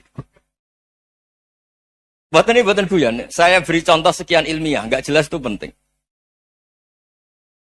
Rasulullah Shallallahu Alaihi Wasallam itu dalam banyak hal itu disuruh Allah, memang disuruh supaya ngambil sikap seperti itu. Karena Allah itu punya otoritas penuh untuk bikin orang itu baik atau tidak baik. Wahsy itu yang membunuh Sayyid Hamzah, orang paling dicintai Nabi di antara yang dicintai Nabi. Qatalahu Wahsyun, dibunuh oleh Wahsy. Nabi secara basarnya itu nggak suka sama Wahsy. Sampai cara lahir ya ingin corong Jawa ingin masuk nol. Tapi apa kata Allah? Laisa laka minal amri syai'un aw yatuba alaihim aw yu'adziba. Itu tidak wilayah kamu Muhammad. Malah Wahsy dikasih tobat sama Allah. Khalid bin Walid. Itu perang Uhud kalah. Itu karena ide brilian Khalid bin Walid. Pas itu masih panglima kafir. Yaitu pura-pura kalah. Ghanimah dilepas, sahabat turun, pasukannya naik. Walhasil orang Islam kalah. Khalid bin Walid akhirnya juga masuk Islam. Orang yang secara basariah Nabi itu gak siap. Kebalikannya juga ada. Sa'labah itu orang sampai dapat gelar Hamamatul Masjid. Ini pas ngaji mesti ingat. Salam. Dia di masjid terus. Setiap habis salam tuh lari. Karena istrinya Nyun Sewu masih berpakaian yang tidak pantas. Kenapa engkau terburu-buru pulang? Pakaian yang dipakai istri saya sekarang saya pakai. Ya pakaian sarung itu kayak Pak Rektor kan fleksibel. Ini khusus mau Ramadan. Tidak akan sarungan terus. Gak usah khawatir. Jadi ini tadi sudah perjanjian. Saya yang kiai celananan, beliau yang rektor pakai sarung. Jadi, iya. Supaya itu barter madhab. Tapi hanya sekali ini aja, bukan. Jadi jangan diharapkan ini jadi tontonan terus-menerus. Dan ini barter madhab. Saya sama Profesor Kores juga sering gitu. Saya pakai sarung yang dihadiahi beliau pakai sarung yang dihadiahi saya. Memang itu tradisi Islam. Tahadau tahabu, kamu saling memberi hadiah maka kamu saling mencintai, bukan riswah, bukan riswah. Walhasil terus Sa'labah ini mbok saya didoakan Nabi supaya saya kaya, supaya tidak sering ganti-ganti pakaian seperti ini sama istri saya. Jangan-jangan kamu miskin itu lebih baik. Ngotot minta didoakan. Didoain Nabi kaya terus lama-lama ninggal sholat, ninggal jamaah. Itu Allah belum tersinggung.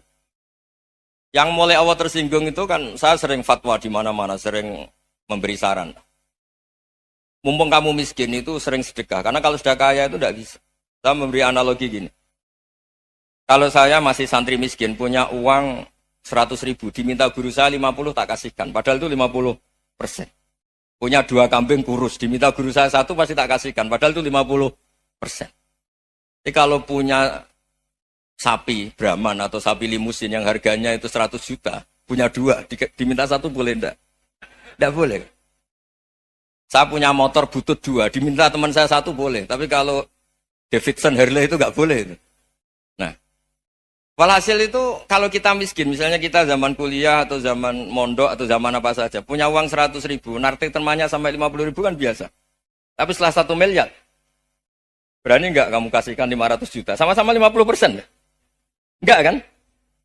Nah salabah gitu, ketika zakat masih per 40 kambing, 1 kambing, itu sebenarnya kan masih ringan.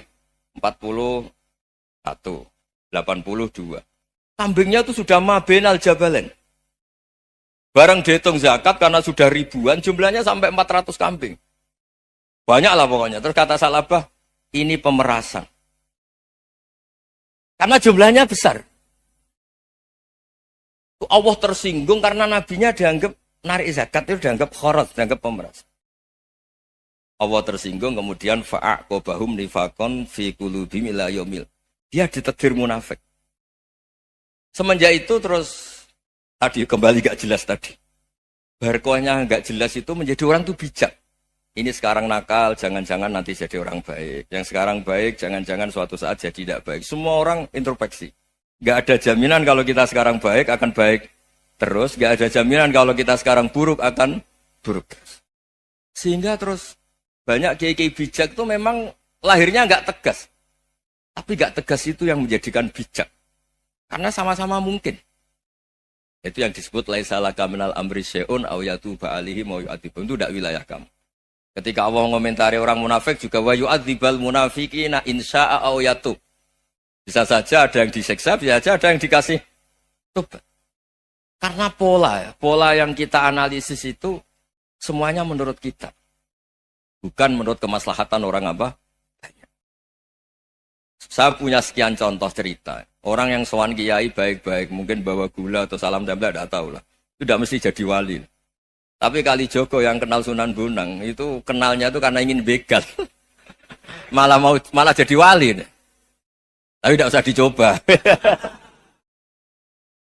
Umar itu nyari Nabi itu mau dibunuh. Tapi malah tobat jadi orang baik. Jadi ini penting ngaji ya, supaya tidak tegas itu, tidak jelas itu kadang baik. Nah termasuk, saya juga termasuk dia yang milih tidak jelas. Saya sering gojlok gini, Fajar Hadili ini murid-murid saya sering saya gojlok. Kalau semua sistem pendidikan kayak kampus, kayak UII, kayak UIN semuanya, itu sistem yang bagus. Karena tertib jam kuliahnya jelas, mata kuliahnya jelas. Kalau di pesantren itu Pak Arso, itu gak tertib. Tapi justru itu enak, ketemu di jalan orang berani tanya. Nah ini kalau mbak-mbak misalnya menstruasi, mau belajar haid nunggu semester berapa baru tahu. Itu bisa sekian tahun nggak sholat karena nunggu pelajarannya baru diterangkan. Mau haji juga gitu, nunggu mata pelajaran haji. Kalau nggak jamnya, nggak mau dosennya ngajar. Ya, kalau kiai kan enggak, ketemu di jalan tanya, dijawab. Jam berapa juga dijawab. Artinya Indonesia itu berkah, ada sistem kampus yang tertib. Ya semoga termasuk tertib gajinya. Tapi tertib gajinya itu juga sebenarnya rugi, saya sering. Ada pegawai negeri Gus, tolong doain saya jadi PNS enak. Gajinya tetap. Kata saya nggak mau kalau gaji saya tetap. Kok bisa Gus enak, tiap bulan mesti dapat gaji. Kalau tetap nggak naik-naik, kata saya. Kalau kiai gajinya nggak tetap, tapi di atas yang tetap, kata saya. Artinya Indonesia itu berkah. Kalau semuanya pakai sistem pendidikan setertib ini, orang mau tanya haid ya nunggu pelajaran haid. Bab haji ya nunggu pelajaran haji. Tapi kalau ketemu kiai itu enggak, ya pokoknya saya pernah di pasar, Gus mau tanya apa? Anak saya sih keluar darah terus gini-gini, padahal biasanya haid hanya 7 hari gini-gini. Ya sudah kembalikan ke biasanya, rudat ilal adat. Itu enggak usah sowan ke rumah, juga enggak registrasi dulu, enggak daftar dulu. Ya ini enggak nyindir cerita saja. Supaya ini bukti koalisi beneran. Jadi saya yang kiai enggak tertib jam, koalisi sama yang tertib jam. Jadi kalau semuanya sistem kampus, nanti pertanyaan itu enggak bisa on time, enggak bisa setiap saat. Makanya Indonesia itu berkah. Kiai-kiai yang alim yang di jalan-jalan banyak. Juga kiai yang di kampus dokter-dokter fikih banyak. Yang nekuni ilmu umum ya banyak. Macam-macam. Itu masalah itu kalau saling mengadili itu baru masalah. Misalnya kiai ngeluh, enggak enak jadi kiai, enggak punya gaji tetap. Yang dosen ngeluh, enggak dicium tangannya. Karena memang unik Indonesia itu. Kalau guru fikih kok dosen itu tetap enggak dicium tangannya. Karena pikirannya anak-anak itu, wong sudah bayar disuruh nyium. Itu kayak di alam sadar tuh gitu. Kalau kiai itu kan anak-anak gak bayar itu. Ya opanya cium tangan itu. Makanya kalau kiai-kiai tidak keramat bisa mati karena cium tangannya doang gitu. Bisa mati itu kiainya. Ya ini cerita. Supaya saling menghormati saling. Jadi kalau makanya itu pakar-pakar akhlak ya, pakar-pakar etika peradaban. Itu tertampar betul ketika Nabi urusan ilmu itu mengabaikan itu kalau sudah urusan ilmu. Misalnya begini, ada urusan ilmu. Ada mbak-mbak cantik atau ibu-ibu cantik. Itu dalam Islam itu diajarkan jangan sopan-sopan banget. Kata Nabi, karena kekuatan ilmu itu di atas kekuatan akhlak, di atas kekuatan adab. Ya nisa an-nabi lastunna ka ahadim minan nisa. Ini taqaitunna fala takhdu'na bil qaul. Fa yatma alladhi fi qalbihi maradun. Misalnya ada mbak-mbak cantik, menarik, kemudian sopan misalnya sama Pak Fajarin sama dosen-dosen. Monggo binara. Wah itu bahaya pikirannya kemana-mana itu. Orang yang imannya pas-pasan, berarti mau. Maksud saya kalau cantik, menarik, ketemu di jalan, biarin aja dosennya. Mau kemana, biarin aja.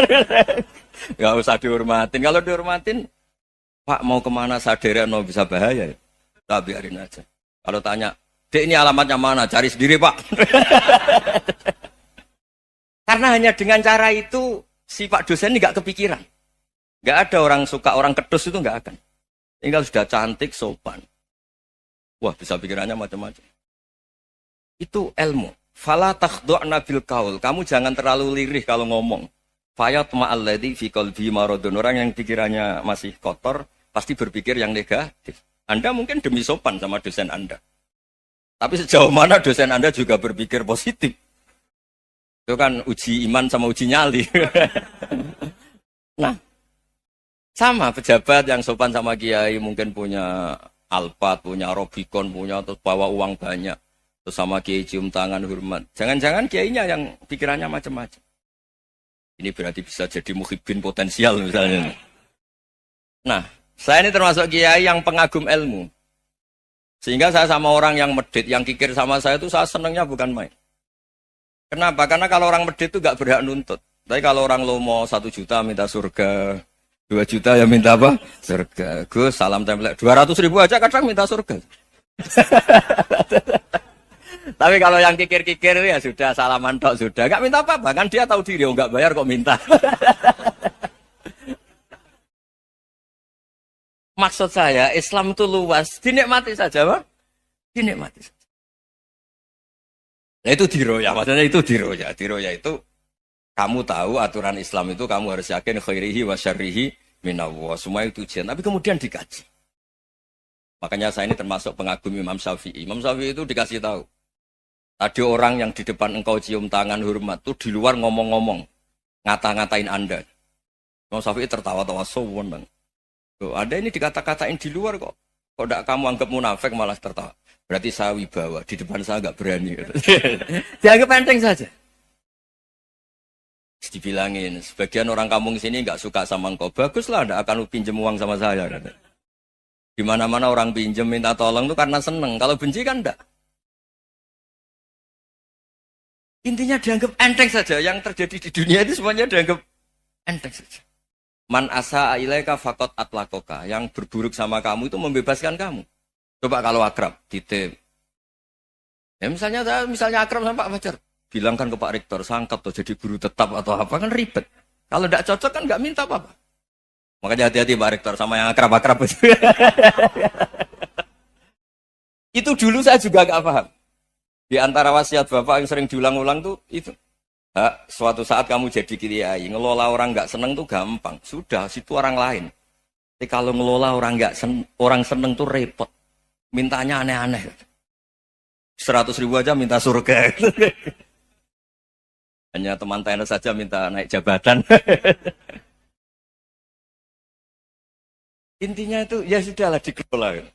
Yang seneng ya berkah, mungkin teman berjuang, teman diskusi. Yang nggak seneng ya berkah, karena ini tidak minta macam-macam, tidak senang. Nah itu namanya diroya. Diroya itu satu kajian keilmuan yang menjadikan kita ini nyaman dengan riwayat-riwayat panduan-panduan dari Rasulullah Shallallahu Alaihi Wasallam kayak tadi. Kenapa sih tentang baik sama tetangga, baik sama tamu, hitung-hitungannya itu mangkana yu'minu billahi wal yaumil. Saya pernah dicium sama orang miskin yang akut, miskin betul. Itu tak ajarin, Anda ini lebih hebat ketimbang orang-orang kaya. Misalnya gini, misalnya ada komunitas rektor atau kiai besar. Saya ini kata orang banyak termasuk kiai besar. Mungkin kalau pinjam uang itu karena mau beli mobil, aksesoris mobil, karena kita kiai top atau rektor atau orang-orang top. Kalau sesama orang miskin itu pinjem-pinjemannya itu urusan beras, itu urusan nyawa. Keren mana? Nyelamatkan nyawa sama aksesoris mobil. Nyawa. Jadi pahala kamu pasti lebih besar. Itu senengnya jadi orang miskin terus keterusan sampai sekarang. Itu. Lo coba kalau menteri sama menteri, rektor sama rektor, kira-kira pinjamannya apa Pak Arso? Kan kalau mau beli mobil atau mau umroh VIP, pokoknya yang keren-keren. Kalau orang miskin pinjam karena apa? Makan kan? Beras kan? Makanya kalau yang sedang miskin monggo lah, kalau ingin teruskan. Maksud saya Islam itu seenak itu. Islam itu segampang itu. Sudahlah yang sedang miskin ya keren. Karena sekali sosial itu urusannya apa? Nyawa. Tapi kalau miskin semua ya Indonesia bisa tutup kan. Ya sudah yang kaya-kaya itu saya mengatakan Indonesia karena bayar pajak yang menjadikan Indonesia berjalan. Tapi ya dipakai yang benar. Nah, begitu seterusnya. Ada kiai miskin cerita ke kita. Terus enak jenengan alim, terus punya santri banyak, bisa ngajar di mana-mana. Saya bilang, hebat kamu. Dia hidup di daerah tertinggal. Itu yang diajarkan kan hanya tauhid. Kan nggak mungkin desa tertinggal baca fikih perbandingan madhab. Kan nggak mungkin. Kalau yang kayak Pak Fajar, Pak Sadali kan nggak mungkin. Fikih perbandingan apa? Madhab. Menyorot madhab dunia. Kayak engke-engke itu kan nggak mungkin. Tapi pertanyaannya, yang menyelamatkan masuk surga itu tauhid apa perbandingan madhab? Tauhid. Ini hanya mengajarkan fardu kifayah, sunat-sunat. Ini Anda mengajarkan fardu ain. Surganya dulu kamu. Oh terus senangnya jadi kayak gitu. Karena yang diajarkan apa? Tauhid. Sementara kita yang gaya-gaya ini, ajarkan perbandingan apa? Madhab, studi banding ke Al-Azhar kemana-mana. Ini enggak, tauhid. Dari orang nyembah pohon jadi nyembah Allah Ta'ala. Keren enggak? Keren. Jadi terus kiki sama saya senangnya bukan karena tak bela.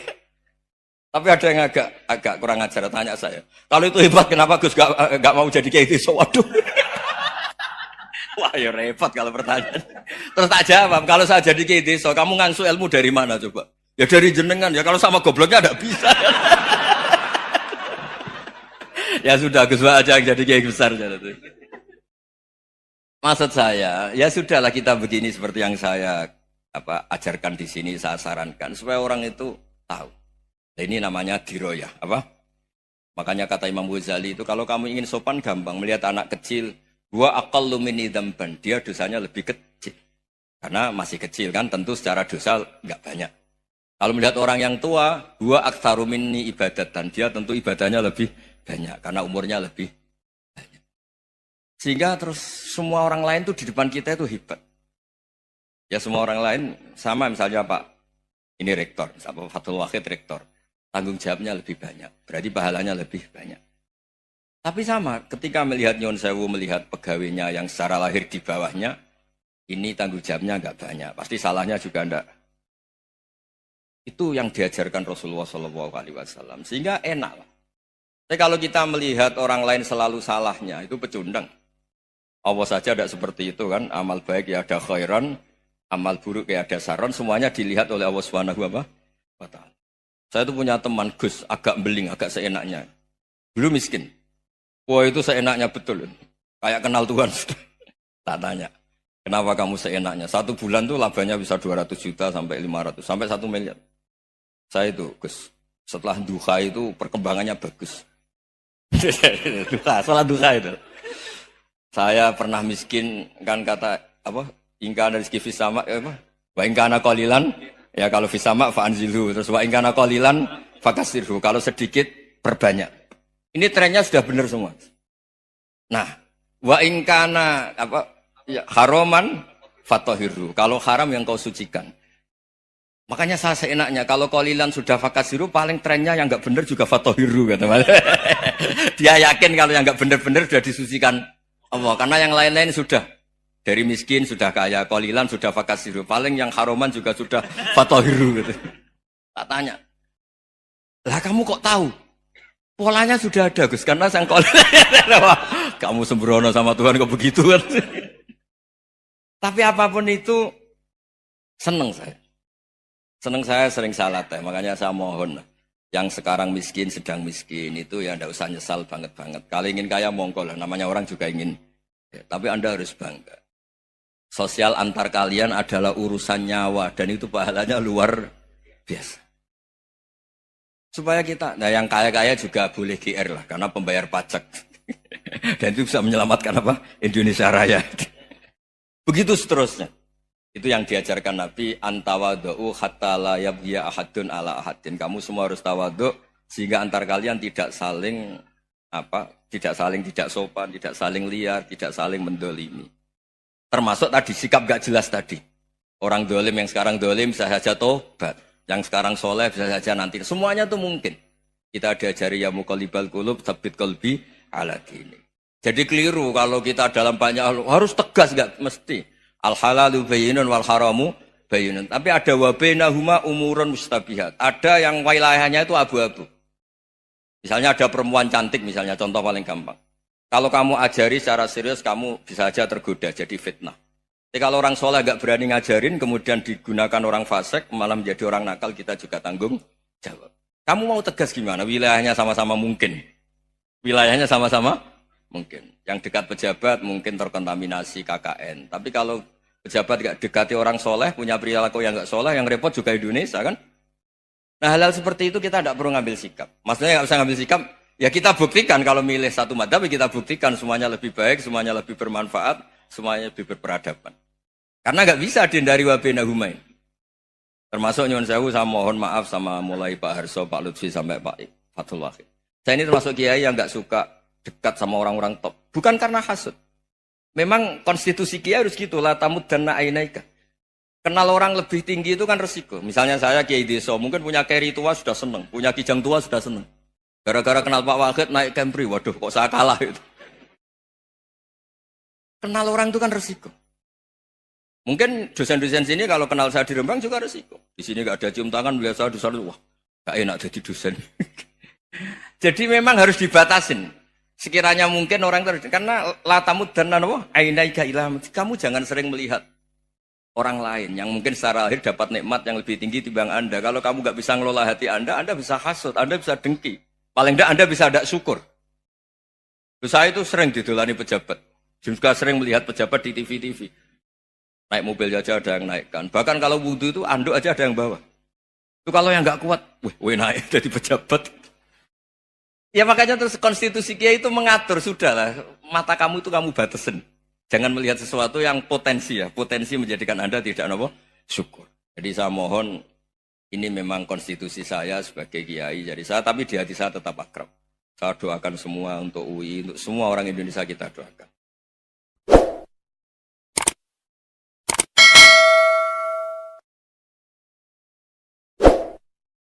Alhamdulillahirrabbilalamin. Begitu tadi telah kita simak bersama-sama ceramah Gus Ba di channel Konco Ngaji. Channel Konco Ngaji, channelnya konco-konco yang suka mengaji lewat online begitu ya.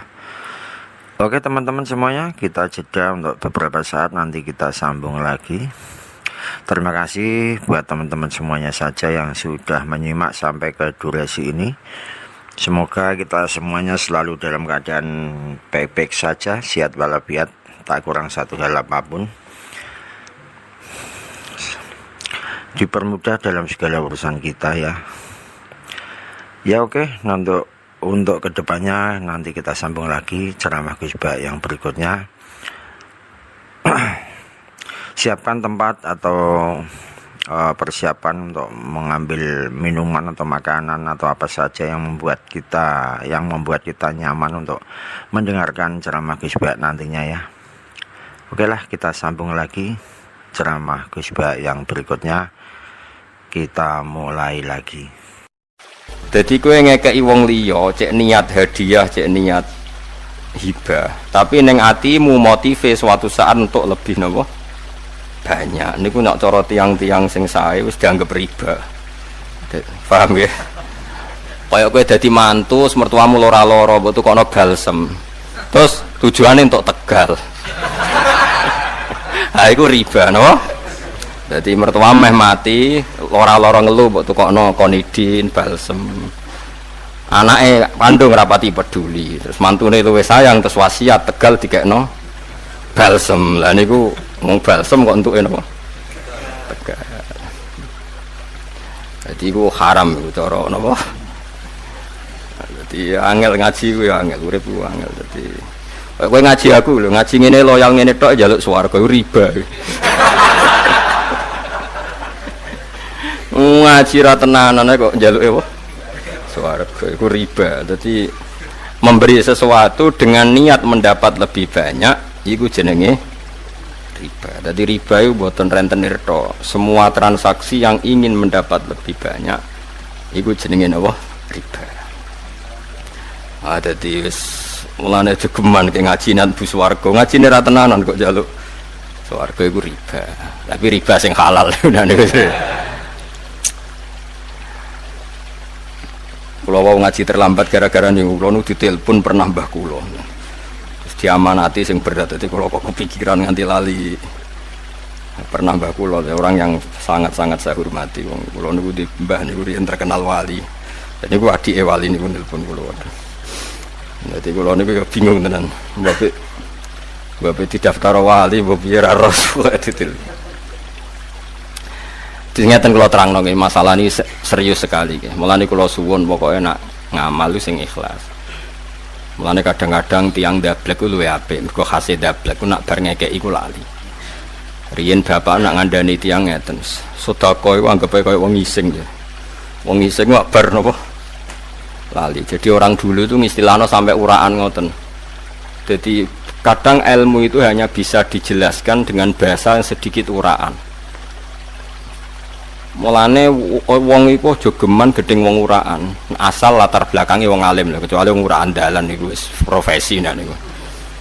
Ngeten kula terangno, kenapa orang alim itu sering beda dengan orang zuhud atau orang waroi. Ilmu itu kadang hanya bisa dijelaskan nganggo uraan. Tapi uraan sing ilmu lho, bukan karena uraan arogansi otoritarian terus orang lain mboten. Misalnya ngeten. Riyen bapak kula nak nerangno ngoten. Sedekah anggape kok wong ngising bar napa lali. Ternyata Rasulullah nyontokno sedekah nggih ngoten. Wong kok bar sedekah diudat-udat dieling-eling kaya asu mutah diombe meneh. Dadi contone ya elek, asu wis elek. Mutah diombe meneh.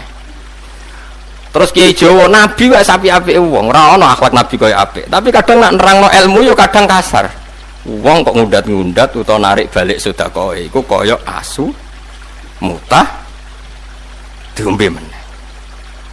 Terus nek ana wong kok arep-arep dikeki wong pemenen nak kiai ulama iku contone ning kono iku nggih ulama kiai waswalihim naballadzi atainahu ayatina fansalakha minha fa'atbahu syaiton fakana minal ghawin. Ana wong mat dhisik yo tak kei ilmu ya ulama wong tak kei ilmu tapi ilmune iku ilang gara-gara seneng dhuwit. Kenapa dene seneng dhuwit? Mergo ulama iku kadang ngrasa uripe iku jek suwi mikir anak putu, iku kesuwen urip. Nak ulama tenan iku ya mikire sesuk mati. Dadi di dhuwit sak 100.000 cukup. Sesuk urip neh ya sesuk mati. Kan uga nak ulama tenan perasaane kan ibadahlah seakan-akan kamu mati besok. Nganti wong nabung kan perkarane perasaane jek suwi. Kaya Rohin ngrasa melarat, mergo nyongkone uripe suwi. Cara yakin mati sesuk saiki wis sugih. Mulane anggere ana wong kok ngrasa melarat, mesti keliru-kelirune wong, mesti nyangka uripe suwi. Cara kowe yakin mati sesuk, ndedek 100.000 sugih ta? Sugih. Wis kere nyangka uripe suwi. Dadi nganti ana wong. Dadi mulane kula niku pede. Mergo wa'mal li akhiratika ka'annaka tamutu. Mulane kula tiap ngaji yang ngrasa pengaji terakhir, tiap salat dawuh Nabi kon koyok salat terakhir. Karena tadi ben urip ora pati berbiaya tinggi. Tapi wong itu tapi wong ya wong. Wong itu terus ngerasa uripe iku suwi, akhirnya nyiapno warisan, nyiapno mati. Ini cerita ulama, kira ulama ya tenang ya, biasa mawon. Tapi kalau ulama punya watak seperti ini dikritik pangeran, walakinnahu akhlada ilal ardi wattafa'aha. Tapi dia itu merasa abadi di bumi. Maknanya urip itu dianggap suwi. Pangeran nyontono ya kasar. Nak ono kiai kok uripe nyangka suwi ku famasaluhu kamasalil kalbi. Kaya asu. Intahmil aliyal has au tatrukuhu. Mbok sentak ya melet, mbok baro ya melet. Tapi kira usah muni kiai kaya asu. Neraka ngono. Mergo logikane ngene, kula sering nerangno.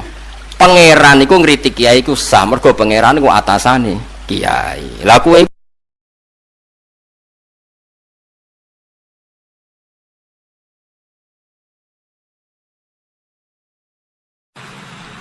Nah kemudian di sini saya tabarruk dengan Sayyid Muhammad, gurunya Kiai Haji Al-Zaim. Saya mau cerita tentang amaliyah tadi. Saya sebetulnya nggak niat bacakan bab itu, gara-gara ada khataman jumlahnya banyak saya jadi pusing. Ini panitianya tanya, khatam betul apa enggak? Iya Gus, khatam betul. Tapi kayaknya saya tidak yakin. Karena saya ini kan dari pondok tahfidz itu. Biasanya anak khataman itu ya rodok bodoni itu. Dibaca buanter sing nyemak ya mendelok pojok etok. Mergo kebanteren. Nah, akhirnya lafat-lafat yang di tengah itu enggak di apa? Baca. Tapi ya semoga dimaafkan Allah lah. Yang jelas itu enggak. Tapi saya mau cerita ya. Jadi cara berpikir Sayyid Muhammad ini nanti juga saya teruskan di Ma'had Ali. Ini saya baca ya. Di antara yang diyakini madhab Malikiyah, ini saya baca saja teksnya. Jadi ada riwayat namanya, kalau Sayyid Muhammad bahasakan itu Ataqoh Somadiyah. Kalau di Indonesia kadang orang bilang Al-Ataqoh Al-Kubro, yaitu dengan membaca surat Ikhlas. Di sini jumlahnya hanya 100 kali, Kilas 1000 kali. Tadi berapa sih? 700 juta ini sudah susuk banyak ini. Di sini hanya 40, riwayat lagi 100, 1000. Terus sampai tadi berapa? 800 juta. Wah ini sudah susuk ini. Itu anak cucu sampean pasti masuk surga itu kalau gitu. Ini saya baca, ini kitabnya Sayyid Muhammad ini. Suratul Ikhlasi wal Itqu minan nar. Akhrajat Tabrani fil Kabir an Fairuz Ad-Dailami wa Ibnu Uftin Najasi. Waqad khadaman Nabiyya sallallahu alaihi wasallam. Orang ini jadi khadimnya Nabi. Qala Rasulullah sallallahu alaihi wasallam, "Man qara'a qul huwallahu ahad mi'ata marratin fi shalat ghairiha kataballahu lahu bara'atan minan nar." Ini hanya berapa ini? Mi'ata marrah. Berarti kalau satu orang itu cukup 100. Tadi sudah untuk 7 turunan tadi untuk orang berapa? Ya, untuk 7 turunan cukup ya? Untuk 7 turunan ya, sudah susuk ini, sudah susuk ini. Aduh, ribet ini. Nah ini tak cari pembenarannya, ini supaya keren. Ini di halaman 188 Abwabul Farad. Warwa Ibrahim bin Muhammad Al-Khiyari fi fawaitihi an Khudzaifah marfu'an, man qara'a qul huwallahu ahad alfa marratin faqad ishtara nafsahu minallah. Berarti 100, ada riwayat lagi 1000. Nanti tak carikan lagi yang berapa? 1 miliar mungkin. Jangan dengar banyak-banyak. Nah ini saya baca ya. Wa hadzal adatu huwa al-ma'rufu bi ataqatis somadiyah. Wa qad nassa jama'atun mutaakhiril malikiyah ala istihbabi ataqatis somadiyah wa haddu ala qiraatiha wa istimaliha. Minhum Asy-Syaikh Abdus Salam Al-Asmar sak terusé ini. Jadi kullu haula'i istahabbu ataqatas somadiyah ma'atirafi ba'dihim kal misnawi bisiddati fi hadisiha. I'timadan ala anna hadza minal fadha'il allati yutasahalu fiha. Faman sa'a yasta'milaha raja'a khusula ma fiha fala ba'sa bidzalik ala syarti alla ya'taqida thubuta dzalika anin nabi sallallahu alaihi wasallam hatta la yaqa fil kitsbi alaihi. Jadi intinya itu silahkan Anda bikin jumlah sesuai versi Anda, Yang penting Anda jangan kampanye kalau itu perintah Kanjeng Nabi Muhammad SAW. Karena kalau kamu atasnamakan Nabi kemudian jumlahnya sampai 800 berapa? 800 juta, berarti Nabi mengajarkan masyakoh pada umatnya. Jadi cukup yang riwayat itu di sini hanya 100 sama 1000. Jadi kalau jumlah tadi untuk 7 apa? Turunan. Jadi kamu harus ditutup dengan doa, ya Allah, semua itu bukan untuk saya tapi untuk 7 turunan. Tolong catat ya Allah. Karena itu. Jadi artinya gini loh ya, orang Indonesia yang sering mempraktekkan atakosomadiyah itu bukan tanpa dalil. Ternyata dalam madzhab Maliki, saya masih ingat ketika mbah saya kandung, bapaknya bapak, asmane Mbah Nur Syam, itu wasiatnya minta dibacakan 4.000. Yang baca pas itu ya bapak sama anak-anaknya. Dan kemudian alhamdulillah zaman akhir itu mulai agak ngawur. Kalau ada acara itu wong liya kon maca anake mlebu metu gak melok maca. Itu keliru, saya jamin itu keliru. Saya sering kalau mimpin di rumah, kalau yasinan di tonggo-tonggo kok anaknya gak maca, saya keluar. Bapakmu wong liya kok kon maca, kata saya gitu. Jadi itu menurut saya itu yang jelas, saya sampai ngisi begini. Yang ada riwayatnya itu idza mata ibnu adam in qata amaluhu illa min salasin shadaqatin jariyah au ilmin yuntafa'u bi aw waladin sholihin yatullah. Itu tidak ada di hadis au kiyayin sholihin yatullah, kata. Yang ada itu awaladin apa? Sholihin. Jadi anaknya harus ikut, kalau tidak ada usaha, kata. Akhirnya anaknya dawuh tinggi Gus nggih. Akhirnya tak kei jagung paling akeh, kula mendet sithik. Wong aku ora anake kok. Kadang-kadang enggak, orang lain baca buahnya, anaknya mau mlebu metu mau enggak no tamu mbek rokokan. Itu harus ditobatkan itu. Keliru itu. Karena nasnya bukan aukiyayin solihin tapi awaladin solihin. Ini bukan provokator, ini memang ya seperti itu. Nah terus tentang tadi la ilaha illallah yang didawuhkan Gus Azaim, la ilaha illallah itu penting sekali. Cuma saya mohon itu dielmoni lah.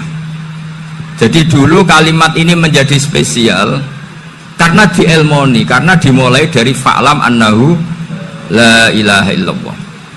Terus hanya ayat tuh wastaghfir li dzambika walil mu'minina wal mu'minat. Saya ulang lagi ya. Terus hanya ayat tuh wastaghfir li dzambika walil mu'minina wal mu'minat. Makanya menurut mazhab Sadili, kamu disuruh baca la ilaha illallah dulu, jangan istighfar dulu. Saya ulang lagi ya. Dalam mazhab Sadiliyah itu la ilaha illallah dulu, nggak boleh istighfar dulu. Alasannya masuk akal. Orang yang kafir 70 tahun itu sekali baca la ilaha illallah itu langsung yughfar lahum ma qad salaf. Sehingga la ilaha illallah sendiri sudah punya kekuatan supaya dosa kita diampuni. Qul lil ladzina kafaru iyantahu yughfar lahum ma qad salaf. Cara menghentikan kekafiran gimana? Dia melafadzkan la ilaha illallah. Ini kalimat yang begitu saktinya sampai orang yang kafir puluhan tahun itu dosanya semuanya terhapus hanya karena melafadzkan la ilaha illallah. Nah, makanya kata Abdul Hasan As-Sadili, wastaghfir li dzambika ay bihadil kalimah. Seseorang sah diistighfar itu kalau melafadzkan la ilaha illallah. Misalnya ada orang kafir mati kafir, sah enggak anak cucunya mengistighfari dia? Tidak sah karena belum melafadzkan la ilaha illallah. Makanya kata Abdul Hasan As-Sadili, wastaghfir li dzambika ay bihadil kalimah. Sehingga lafadz ini spesial betul. Tapi kadang-kadang beberapa mursyid cara berpikir lain. Ini kalimat thayyibah harus dibaca orang suci, sehingga mendahulukan apa? Istighfar. Untuk supaya pas ngelafadzkan kalimat thayyibah sudah dalam keadaan apa? Suci. Itu juga masuk akal. Tapi secara meyakinkan saya sendiri lebih mengikuti manhajnya Abdul Hasan As-Sadili karena alasannya tadi yang kafir